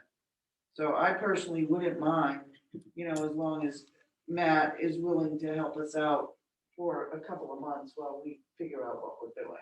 And then it may possibly be that we come across someone in our search for secretary or whatever that also has that experience. And what about too, I know, you know, before Officer Bill retired, he did a lot of our zone, right? Was that? Oh, no, Officer Bill? He did the ordinances. Ordinance, okay, Yeah. that was the ordinance. High grass, weeds, Yeah, garbage. zoning is a whole nother Okay. can of fish. Can you explain what the zoning officer would do? Yes, I can explain my limited understanding what the zoning officer does. So I always thought that they had some sort of certification, much like the building inspectors, but the zoning officer is actually often, like in Oakmont's case, the borough manager or a staff. I'm not aware if it's sometimes council members, maybe Susan can answer that for us, but there's no set of requirements, just familiarity with our zoning rules, which, I think I could clarify that a little bit go ahead, Susan. for you. The zoning officer in Oakmont used an inspection service, excuse me, to do what you're talking about a zoning officer would do. They post the property, they have to send out letters explaining what the issue is and when the hearing is to people around that property so they can attend to in support of or not. I don't mean to sound sexist at all, but it's usually a guy because sometimes you can run into problems with angry people. So it's an adjunct to the zoning hearing board. But it's not like the borough manager or a borough secretary, at least in Oakmont, was not the person that actually did the work of the zoning officer. They attended the zoning hearings. That was part of the job. Thank you. Trish, I'll chime in here too, if I may. I'd like to hear a little bit more about what it is they don't do. Can we turn her up? Susan, can you like get closer or something? I don't know. Sorry, how's that? Is that better? Much better. Yeah, I forgot I had the mic up at my head so that you wouldn't hear me eating. So apologies. 21st century problem. So Trish, what I was saying was I would be curious. I would like to hear from them what it is they are saying they won't do. I have a little bit more of an administrative idea than what Lise described. I think, you know, I mean, the ultimate standard, right, is someone like an AICP planner, right? That's someone who really knows zoning. And then there's all those ranges in between, from posting property to, you know, in many ways, eyes on first is an approach that a zoning officer looks at every application that comes in, because zoning has the most spillover effect to the neighbors when there is a proposal for changes on property, right? Construction and so on. The building inspector, I like to say, make sure the building is safe for the building owner. The zoning officer makes sure that the plan is consistent with the aspirations you all have for the community. But I'd like to hear a little bit more from BIU, what it is they're saying they won't do to help you have that discussion. And it does factor into your search, even though that's one of the attributes that is not currently in what you're advertising for. Doesn't mean you won't find a candidate that has some abilities there, but it does affect your search. So if that's okay, and you have a little more time for another discussion, I'd be happy to sit in on that. Absolutely. Yes. Thank you both, Lisa and Susan, for that input. From what it was described yesterday, they are looking for more of an administrative first point of contact within the borough to just simply decipher whether or not an application to build something is complying with our zoning ordinances. But I will absolutely, as Nancy suggested, reach out to Matt to see if perhaps he could share a proposal at our next meeting about what it would cost for him to cover it. And Susan, I don't know if you're available on June 7th, but that's our next scheduled meeting with BIU. I'd love to have you sit in on that to get a little bit more clarification on the best path forward on this. Thanks, Trish. Thank you. So as stated on the agenda, I was just going to mention about the forms. I mentioned briefly last meeting that Dave had added the websites on the forms, so they should be available. If members of the public or council do find any that are incorrect or missing, please let Dave or I know. We'll do our best to update those. Also came out of our ordinance committee meeting yesterday that we may decide to completely replace some of our forms with BIU's forms. In particular, we may replace our occupancy compliance and occupancy inspection forms with BIU's because they are already designed to go hand in hand with the International Property Maintenance Code. So it's more streamlined and more simple. And that way we're not missing anything or going back and forth between various versions of a form. So stay tuned. I'll do my best to update anyone about changes in forms, but definitely, as I said, let me know if, or Dave know if some are incorrect or missing or just confusing on the website. I didn't forget about that no lien letter also, Nancy and Susan. So I'll be helping if forms are missing or just need updating or streamlining to get that together for us as well. Another item on the agenda I have related to ordinance is I'd like to discuss with council also our plan going forward for having a more proactive approach to code enforcement in the municipality. Obviously, we've had our hands full the last couple of months, even longer, and it's been a lot of just firefighting. But I'd like to discuss with you about having a more proactive approach. I was planning to put something in the newsletter, for example, to explain the transition with BIU and to let residents know that in the coming months, we'll be doing more enforcement on things that have been brought up. I think, weed control has been mentioned a lot. Things that have been lacking, we will be turning our attention to that further. I know we've also discussed having door knockers or other materials released to the community. Perhaps we could do a text alert as well. Another idea I had is just creating an electronic system for our tip sheet. I know we have a tip sheet. I believe there's copies at the main door, but having an electronic way that people can submit any issues they're observing or problems in the community to really help us be able to better capture any issues in the community during this transition time. So I welcome any thoughts or feedback on how we can further develop a more proactive approach. Question. Yes. I like the idea of an online tip sheet system, but one of the beauties of writing it by hand is it can remain anonymous. Is there any way to do an electronic form and keep it anonymous? Yes, there is. Okay, good. We could do, I had just recently mentioned to Dave, perhaps we could do a Google form online that would not require a name or email with the submission, but then we would still have it in our records and documented. Mm-hmm. There's probably many others, but that's just one easy way I know of off the top of my head. Okay, great, thanks. I know at the last meeting, I believe there were some current concerns about BIU's responsiveness. Do we feel like those communication issues are straightened out? Great question, Dave.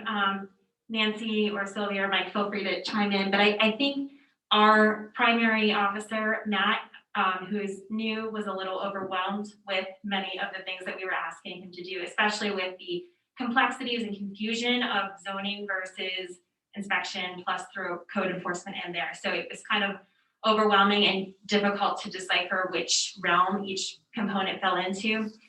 So having talked through some things yesterday, I do know that he has an assistant. I don't know if assistant's the right word, but he has some more senior members assisting him with our borough in particular. One is his father, Vince, who many of you may have met, who is a very established inspector in the area. And also his boss, Sean, sat in our meeting yesterday as well.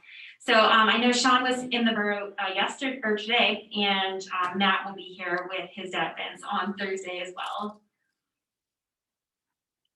The other thing that was happening with the communication is something went wonky with Matt's phone and he couldn't get through. And I, was frustrated as well, and he did get it fixed through, he had to go to the AT&T store and get it done. No, and I remember hearing about that. My only concern was just, and I think we should make the public aware of the change to BIU and try to promote that and educate people and make them aware of it. I just wanted to make sure before we start ramping anything up that we feel comfortable that they are on a good track communication wise, because I know there were some hiccups in the beginning, but it sounds like that's should be corrected. So. Yes, I do feel confident after our discussion yesterday. However, certainly if anyone hears of them not getting back to residents, or residents, if they're not getting back to you, please reach out to me directly. Or to Lisa, who's in the office Tuesday Yes, through Thursday. even better, our Yes. lovely Lisa. Yes, 10 to 3, Tuesday through Thursday. 10 to 3, Tuesday, Wednesday, Thursday? Yes. Okay, great. Okay, great. Well, I welcome any further thoughts on that as we continue to work through rolling out our new process. I also had on my agenda tonight an update on the new welcome sign project in the borough with the Rotary Club. The only thing I wanted to mention here is that they did decide to stick with Verona's colors, the purple and gold. In addition to that being council's preference, Chambers has stepped in to pay a large portion of the sign cost, and that was their preference as well. Okay. Last but not least, we have an exciting update after many years of Mayor Dave mentioning the mural behind the Joe Boyd, the Veterans Wall mural. We were planting there when Frank Santucci drove by and said, I have the paint, and within an hour we had all the paint on my porch. So we figured now's the time, we better do something about that mural. And I reached out to Stephanie Garibay, who has contacts with the school, and she was able to get an art teacher, Diane Lohr, and at least 3 of her students to come this Saturday using the original paint provided by Frank Santucci to touch up that mural in time for the Memorial Day parade. They're going to do their best. They do have skilled abilities, much more so than myself, but they did want to point out that because the paint on the actual wall has been aged just through sunlight and what have you, it may be slightly a different color in portions compared with the paint that's been stored in the can. But they're going to do their best to make it just a little bit more touched up and beautiful until we can hopefully down the road secure some grant funding to do a more thorough remodeling. So thank you, Stephanie and Diane, and your students who will be here on Saturday. I just have a question about that, and it's kind of to the mayor. I remember when we talked about touching up the veteran wall before. I think, correct me if I'm wrong, but I thought there was this thing about how you had to like sand the whole thing down or do something with the concrete. They're gonna refinish it. I believe the price is about between $3,200 and $3,500 to do it. Now that did not include repainting it, but since then it has deteriorated even more. So can we just throw paint on it, even in all the nooks and crannies and the chips? But it needs, hopefully in the next budget next year, we can put money in to get it restored. completely. completely. Yeah, this is kind of a stopgap. Because eventually, probably within the next 5 years, you're gonna be, if we don't do something about it, we're gonna be closing those steps. Because what we're gonna need to do when we do it is have someone like take really good pictures of it, because it will involve erasing it and repainting it completely. Right. Okay, just wanted to be clear about that. All right. Thank you, everyone. That's all I have for tonight. Thanks, Trish. Mr. Sechovich. We talked a little bit ago about Susan and Lisa. I just have a question. A few months ago, we made a motion to extend Susan's contract, and I don't know how long that was. I'm just curious, does anybody know off the top of their head how long that contract was, or to extend Susan's? Are we near that end, or? Yeah, it was, my understanding, and, you know, we can ask Susan too, but my understanding at the time was that we were contracting with her for 20 hours of work at $75 an hour, not to exceed 1,500. And if it took her 4 months to give us 20 hours of time, or 2 months, the time wasn't really the element that we were looking at. It was just her time and how she would spend it and when she would spend it. I believe. I'm just questioning because I don't know where we stand. I think that we have gotten to the end of that. And the part with the finding the borough secretary was the original consultation, which she saved some time out to help us do that. So that's where that's coming from. But that additional 1,500, we've used that up. We paid her that plus a couple of little expenses for some advertising. She helped us out with the borough manager. And so that part's done. You mean the borough secretary? I'm sorry, secretary. Okay. Yes, that's what I meant to say. Yeah, so that's where we're at, and we'll need to just consider what we want to do going forward. Just curious because I was asked about it. The only other thing I have, usually in the summer, we cancel the workshop meetings for the summer. Are we doing that this year? I think we need to consider that on a. I mean, I understand if we have to come in for an emergency meeting or something, you know. The way things are now, in my opinion, we could do it sort of on a month-by-month basis, but there's so much going on. I would be reticent to cancel them, maybe either July or August, like for one meeting, but I wouldn't cancel them for the whole summer. But We usually do it June, July, August, or, Yeah. you know. Janet, do you remember, or Dave, do you remember what months? I believe July and August. July and August. It was 3 months. That's what I thought. Then maybe June too. I don't think last year. Do we need to make a motion to do that? Well, I think maybe we should get some other people's take on this. I personally don't think it's a good idea. We have so much going on that if we pile up everything onto one meeting a month, the meetings are gonna go 4 hours. They do not. Well, they don't. They go 3 or 3:15, but they don't go 4. I would like to make a comment. They started that back probably when I was a councilman, and I was against that. I felt that we should maybe having 1 month of no workshop, but I was totally against 3 months without having a workshop. That's my opinion. Anybody else?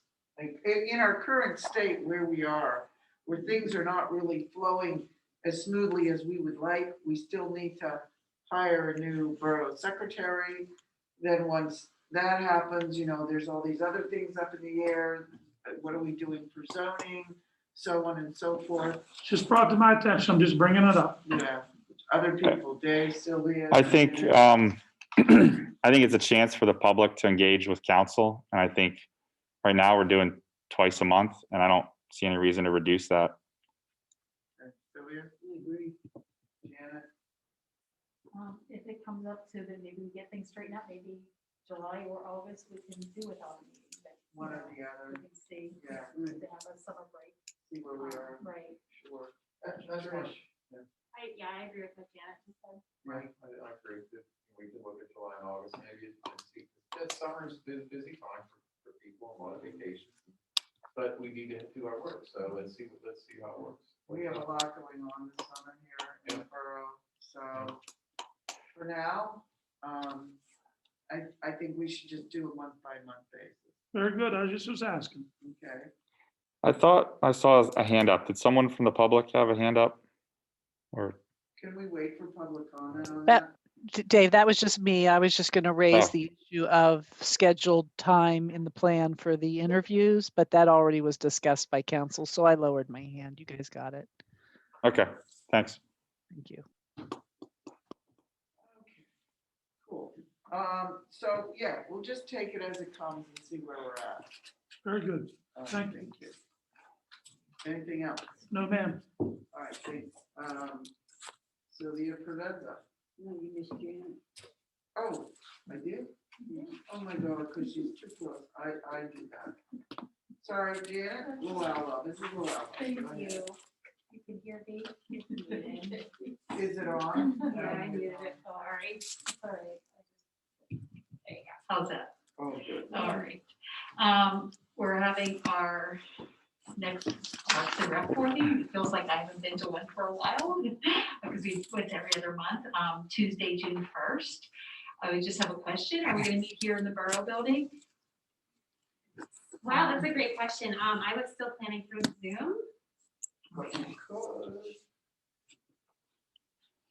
Let's keep it Zoom for this one and then we'll decide in 2 months. Okay.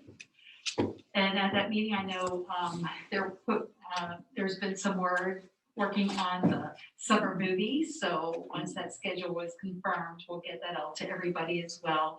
And I'm sure we'll be talking about all the other summer events that'll be coming along the way this coming summer between the wrestling and other future plans for a lot of fun activities, especially with the 150th coming along as well. One of the concerns has been parking on Arch Street, right down by Riverbank Park. A lot of the residents in the area are not happy with the parking situation. People have been parking on yards and things like that. I know speaking with Trish and also Mayor Recupero that years back, the borough provided parking along West Railroad Avenue, especially when in the summertime with all the boating, a lot of people coming in from all areas for the different boat clubs and stuff like that. Now with the new, was it the Marina? 10.7. Yes, coming along, that'll be bringing a lot of people in too. So I don't know how we can actually limit the parking in front of the pickleball courts. Maybe thinking about putting parking lines there and maybe reserving them too, like for, yes. No, good. Oh, like for disability, handicap parking, because we do need to do some disability parking in that area for the parks, for the ADA accessibility thing. So that is one thing looking. So if somebody does want to come and watch play pickleball, or they're bringing their children or grandchildren and they need that parking space available, there are a lot of garages along that area too, to be respectful of the residents, and maybe, just have some designated areas, or just have, spread the word out too, park on the side streets, or making that parking along West Railroad. They might have to walk a little bit. It's not really that far, it's maybe not even a block, from West Railroad to Arch Street. So that's, Ray? Janet, along with the parking on people's property, I know the grass, if you're going down Arch on the left, that's people's own property. I know when I used to, when I worked before I retired, we use these things called a flex post. And what it is, it's a sleeve, it's an 18-inch sleeve, steel sleeve that goes down in the ground. We could put it we could think about putting it at the edge of the asphalt, right at the dirt, and it goes in the ground, and you it's called a flex post, it's a reflector. And that could be like a guide to keep them out of people's yards, just to help protect people's property. Our street crew could put them in, they're easy to put in. Could it be a tripping hazard though, or anything like No, that? they're called a flex post because they're plastic. And if you hit them with the car, they bend over.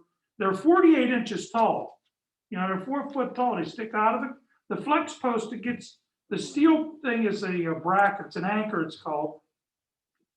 I could probably get a sample from someone, but it's an 18-inch sleeve you put down in the ground, flush, or even sink it a little bit, and a post goes down inside that, and then it's there. It's like a guide, it'll at least keep people out of their yards, you know? Parking on their yards. Summer parking in the yards, yeah, so, Summer yeah, blocking you know, also, Garages. I think that's a good idea. I like that. yeah, idea. that is, we can look into that. Thank you, Ray. Here's the other problem we have. I was down that way the other day, last week, while I was working at my shop.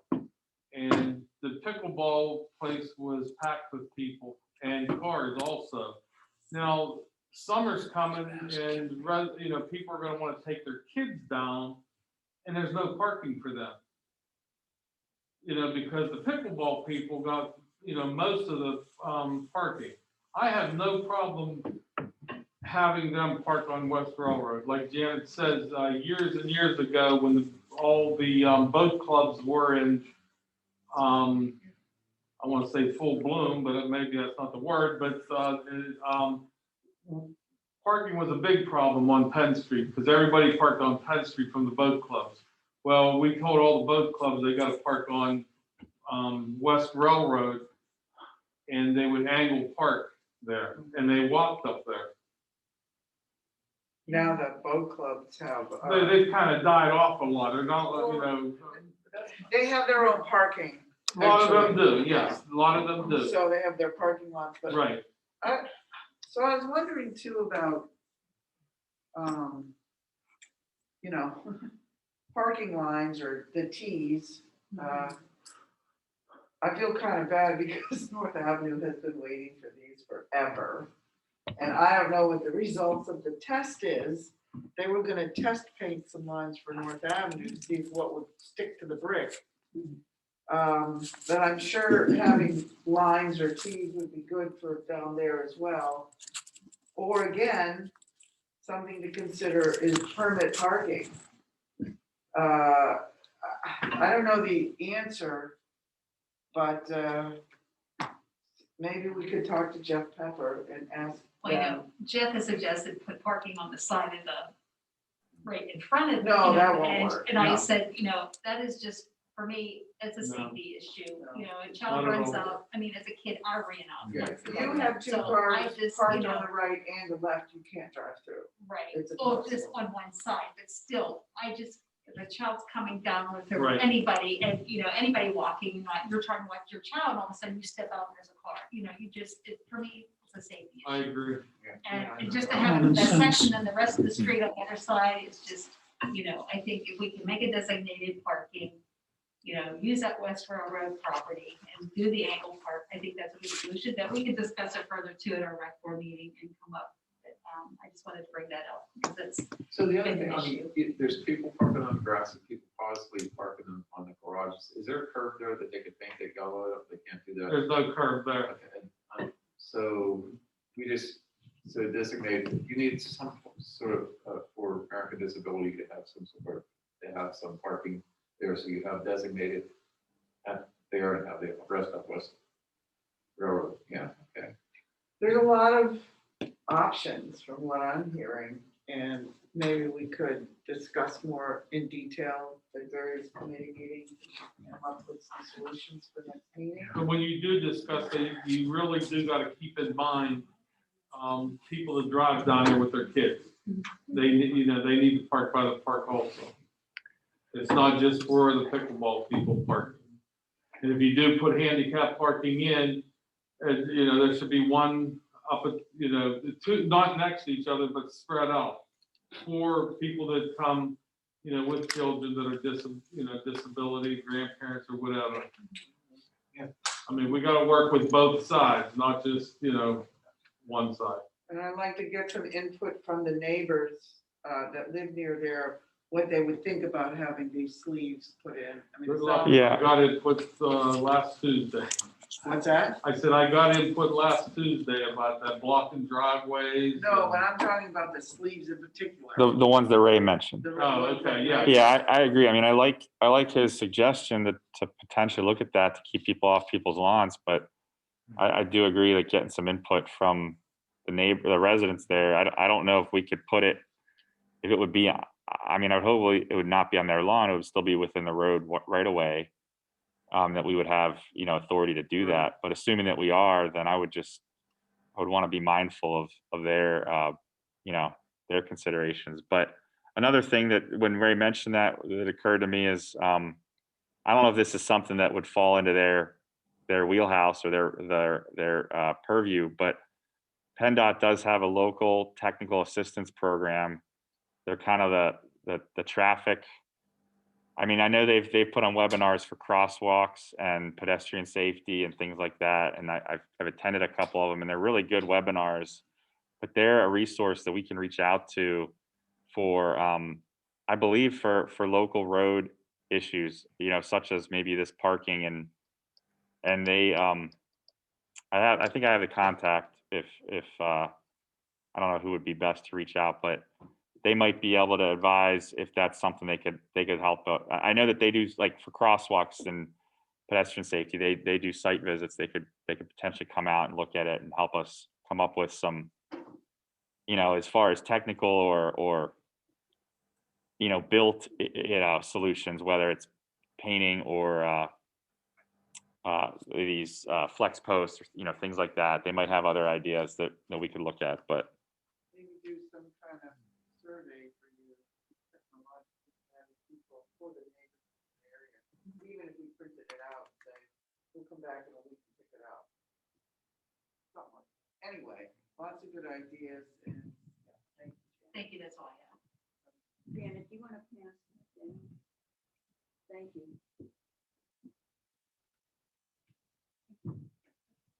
So, Now it's time for Mrs. Prudence. So sorry. Thank you, Madam President, and good evening, everyone. We'll start with the newsletter.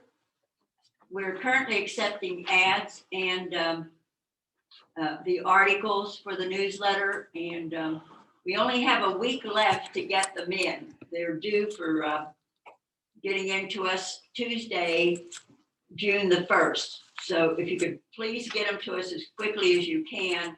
The sooner we get them, the sooner we can get everything out to the printer. And this way, the printer will have it in a timely fashion.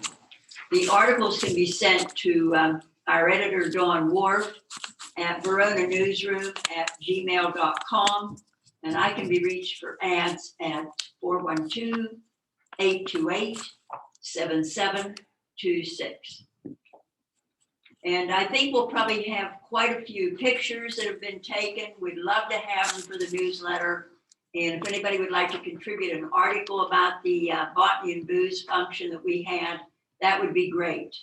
We always know that pictures are worth 1,000 words. So do send us some pictures and of course some articles. We would greatly appreciate them.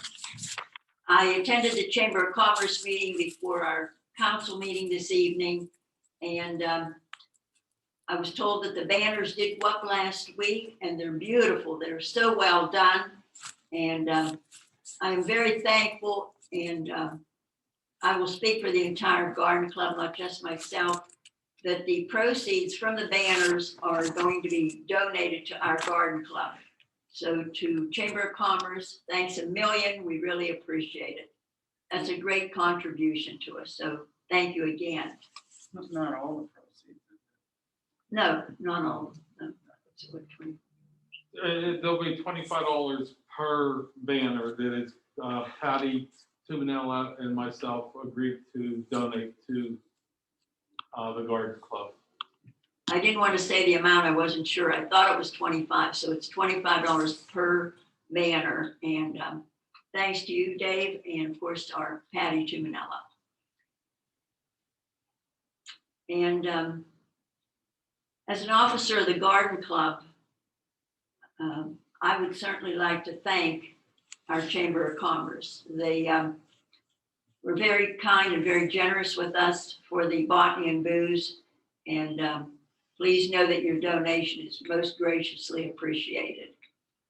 And Charles McKinley Scholarship, that was another issue that was brought up at the chamber meeting.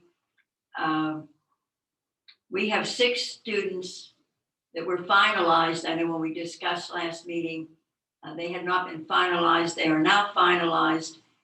They're Verona students, so we can be very proud of them. And they all had a very high grade average, which is wonderful. And all 6 of them will receive the scholarship, which will be presented to each of them on graduation night. When they graduate, they will be presented.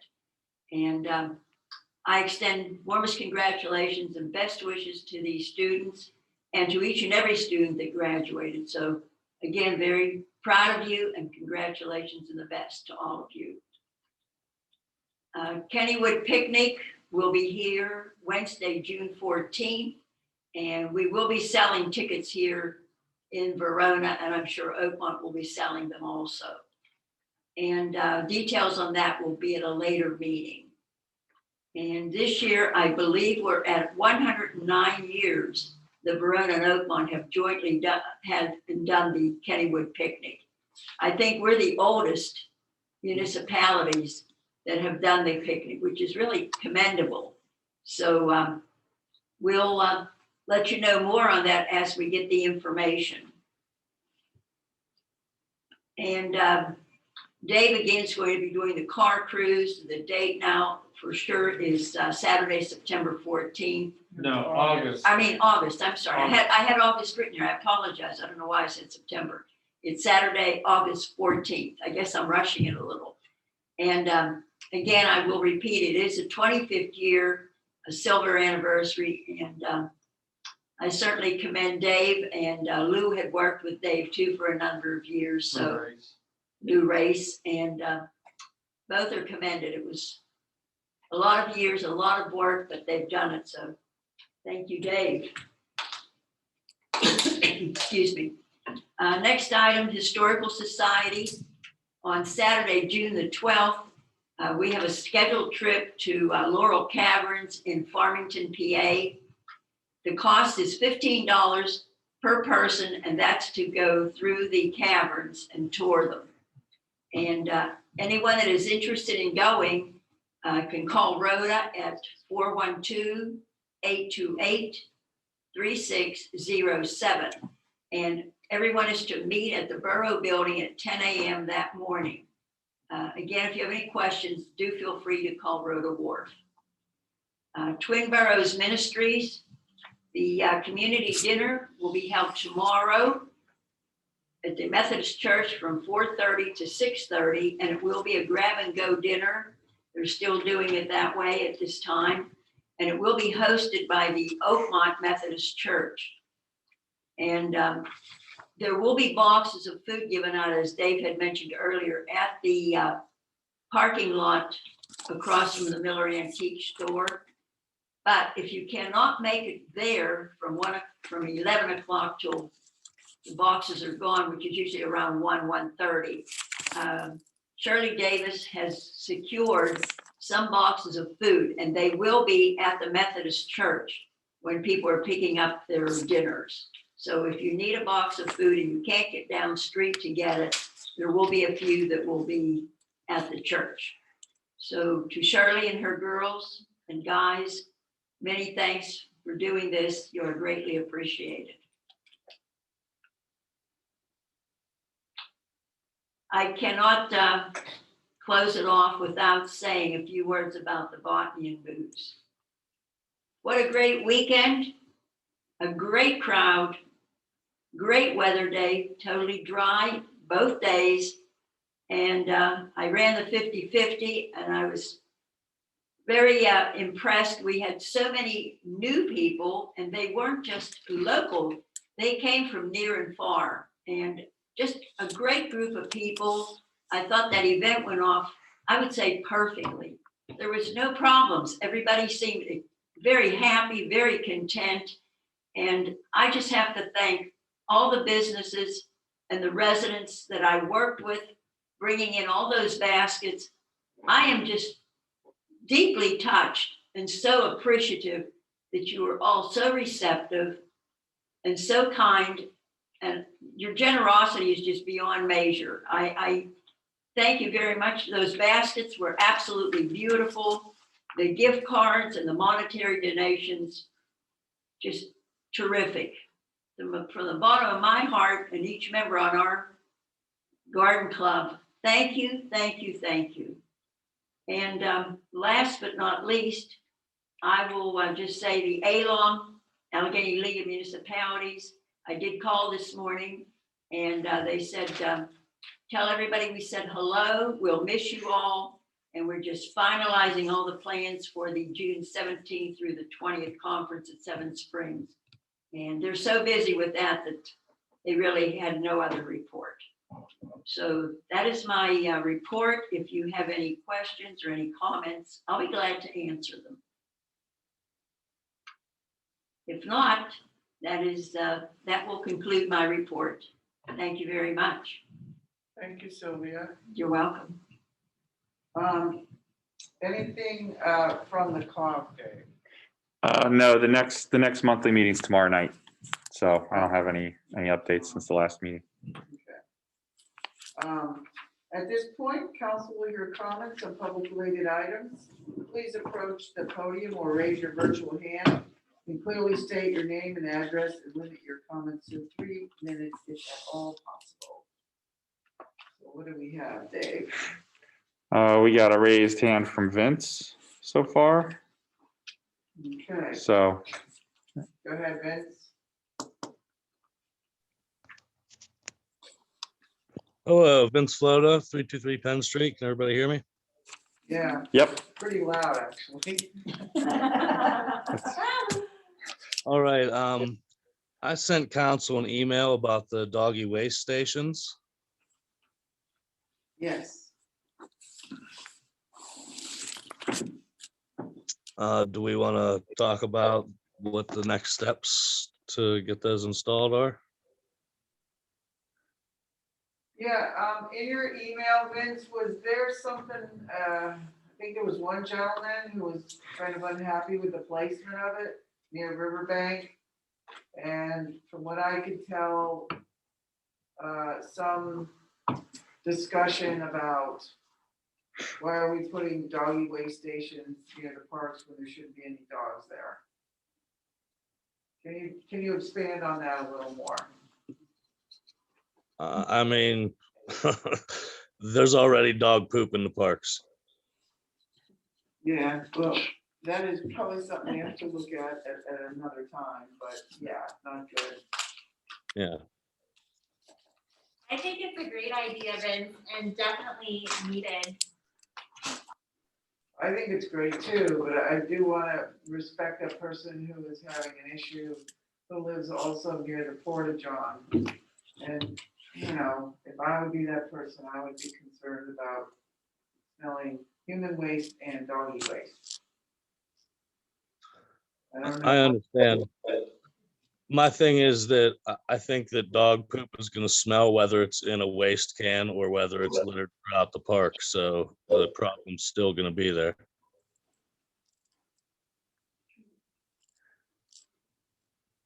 Okay. I mean, and I just would like locations to be finalized so we can start installing them. I'm impartial to whether it's installed that location or not. Yeah. I personally don't remember, and I know that you mentioned in the email, is there a picture? There's 7 pictures I sent, I believe. Oh, I'm not on Zoom, but okay. if someone wants to. We could talk park by park, perhaps, if we're okay with Railroad and Crimp.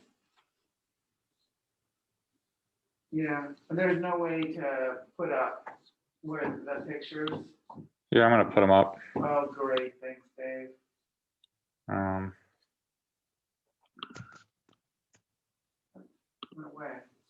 Yeah, I'm gonna share it with everyone. Okay, everyone see that?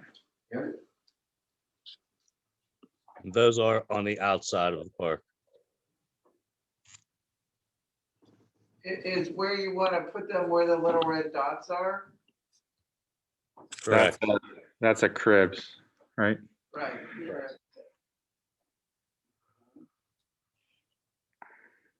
Well, The one on Athletic is about 25 feet from an existing tube that houses or giant eagle bags. So we're just upgrading that. so do these doggy waste stations, they have bags and a receptacle to put the bags that are filled up into? Yes, I have pictures of those in the email also. Okay, and have we made arrangements of who's gonna come and how often to collect those? Yes, Edda's will be cleaning the, Wonderful. Who? At a dog daycare, yeah, Yeah. cool, wonderful. Okay. Do we wanna, I think it's a really good idea. It's a proactive approach to keep the waste out. And if you have folks already gonna be taking care of this, and there's a lot of interest in this, I think this is a great idea to do. so does somebody wanna make a motion for Cribs Field for these two locations to be I'll make a installed? motion to have these locations at Cribs Field. I'll second. Okay, first by Mr. Forbeck, second by Mrs. Lualbo for Cribs Field. Any other questions or comments?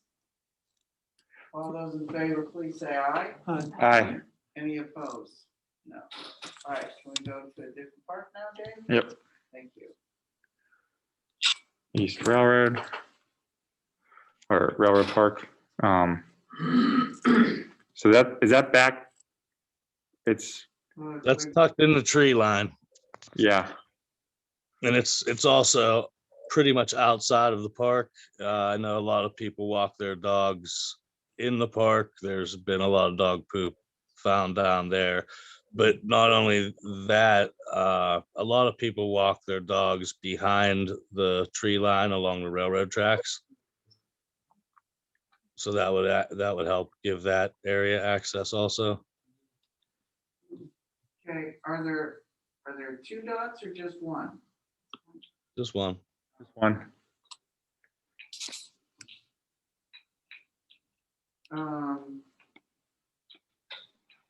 Okay, any other comments from people for Railroad Park? Anybody raising their hands? Well, Vince Stephanie has her hand up, but I Oh, think but she's that's for been comment. Okay. working with Vince on this. All right. Okay, well, if there's no other discussion, I'll take a motion for the one doggy waste station as indicated in Railroad Park. I'll make that motion. Motion by Tricia Reddick Showalter, Second. second by Mrs. Lualbo. Any other questions or comments? All those in favor, please say aye. Aye. Any opposed? Okay, and then our last park. Uh. Oops.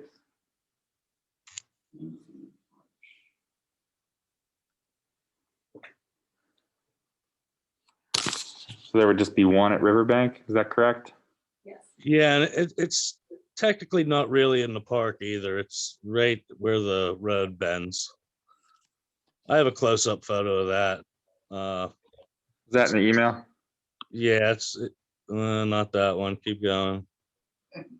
That one. That would be the actual location.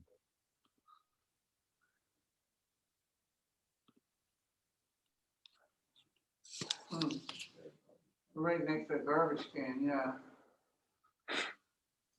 Well, that garbage can kind of floats around down there.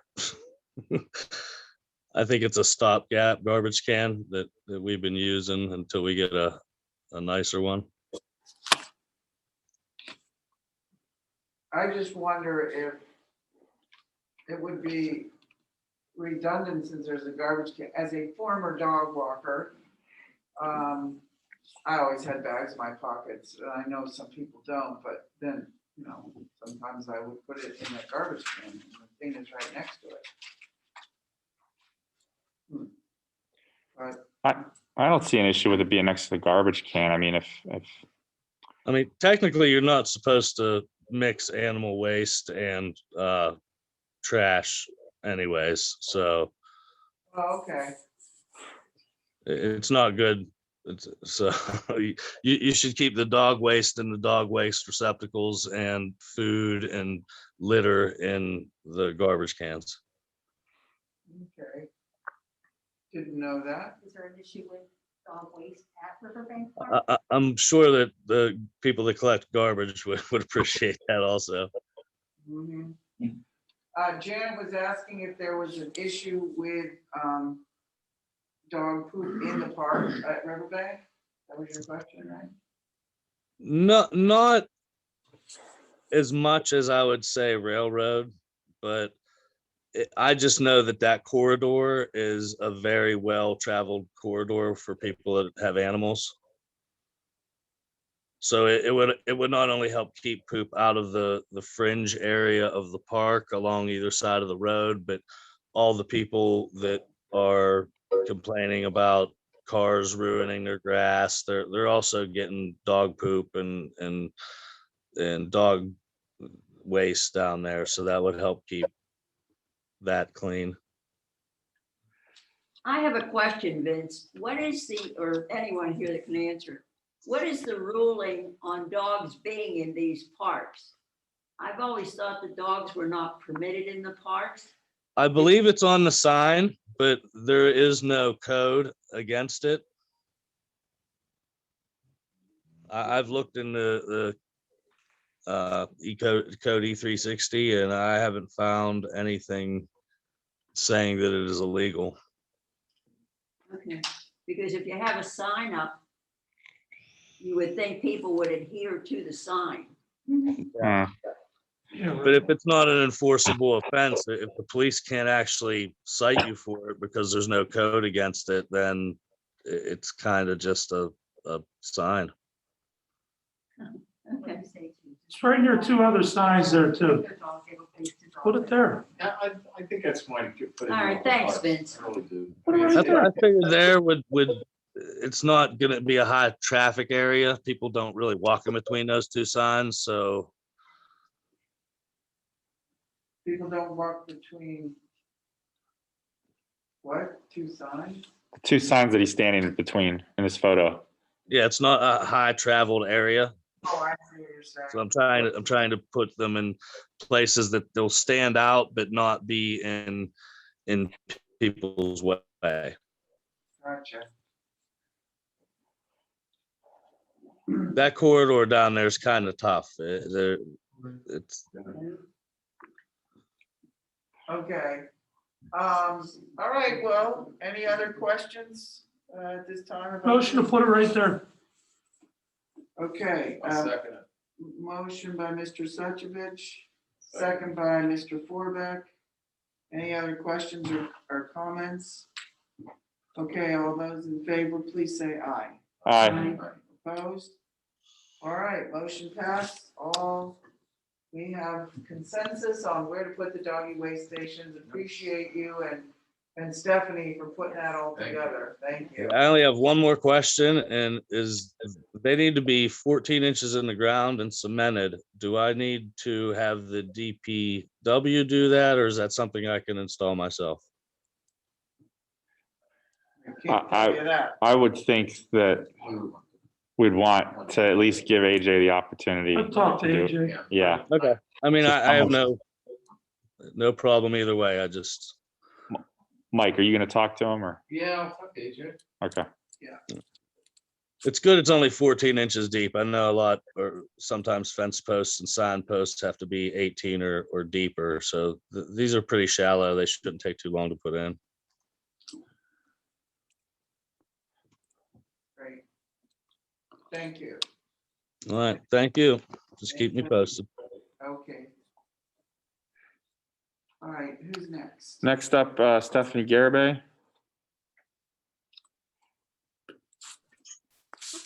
Hi, everybody.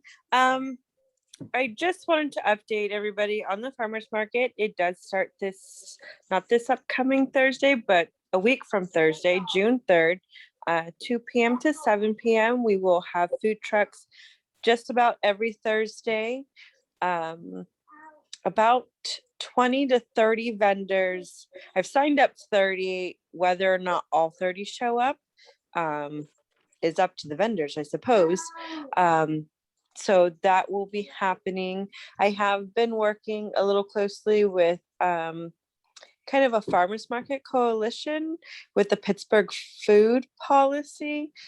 Today we had a meeting with several other farmers markets, Bloomfield, Squirrel Hill, Mount Lebanon, the Pittsburgh Food Trust, and just sharing ideas and kind of what other markets are doing as we head into our second season during COVID, past COVID, or post-pandemic. And everybody seems to be working around CDC and kind of going along with the no masking, you know, and as long as you're vaccinated, things like that. So we're just following the course of other farmers markets in our area. And I can share more as we continue to talk, because we'll have meetings every 2 weeks, just to kind of touch base as farmers markets. But I look forward to a good season this season, and I hope everybody can attend.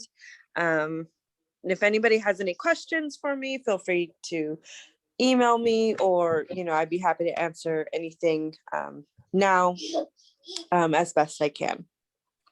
Stephanie, what is the time of the farmer's market? What time does it 2 to start? 7. 2 p.m. to 7 p.m. Okay. June 3rd. Thank you.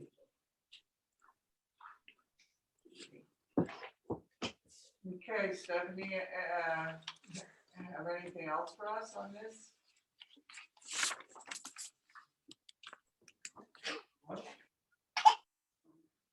Oh. All right, well, thank you, Stephanie, great job. So glad to have a wonderful farmers market, thank you. Thank you. Thank you. Thanks, Stephanie.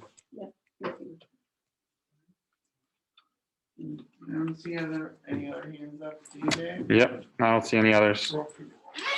Okay, so at this time, I'll take a motion to adjourn. I'll make the motion. Motion by Mrs. Provenza, Second. second by Mr. Suckovich, all those in favor, please. Aye. Okay, 9:24. All right, everybody. All right. Good night, everyone. Thank you.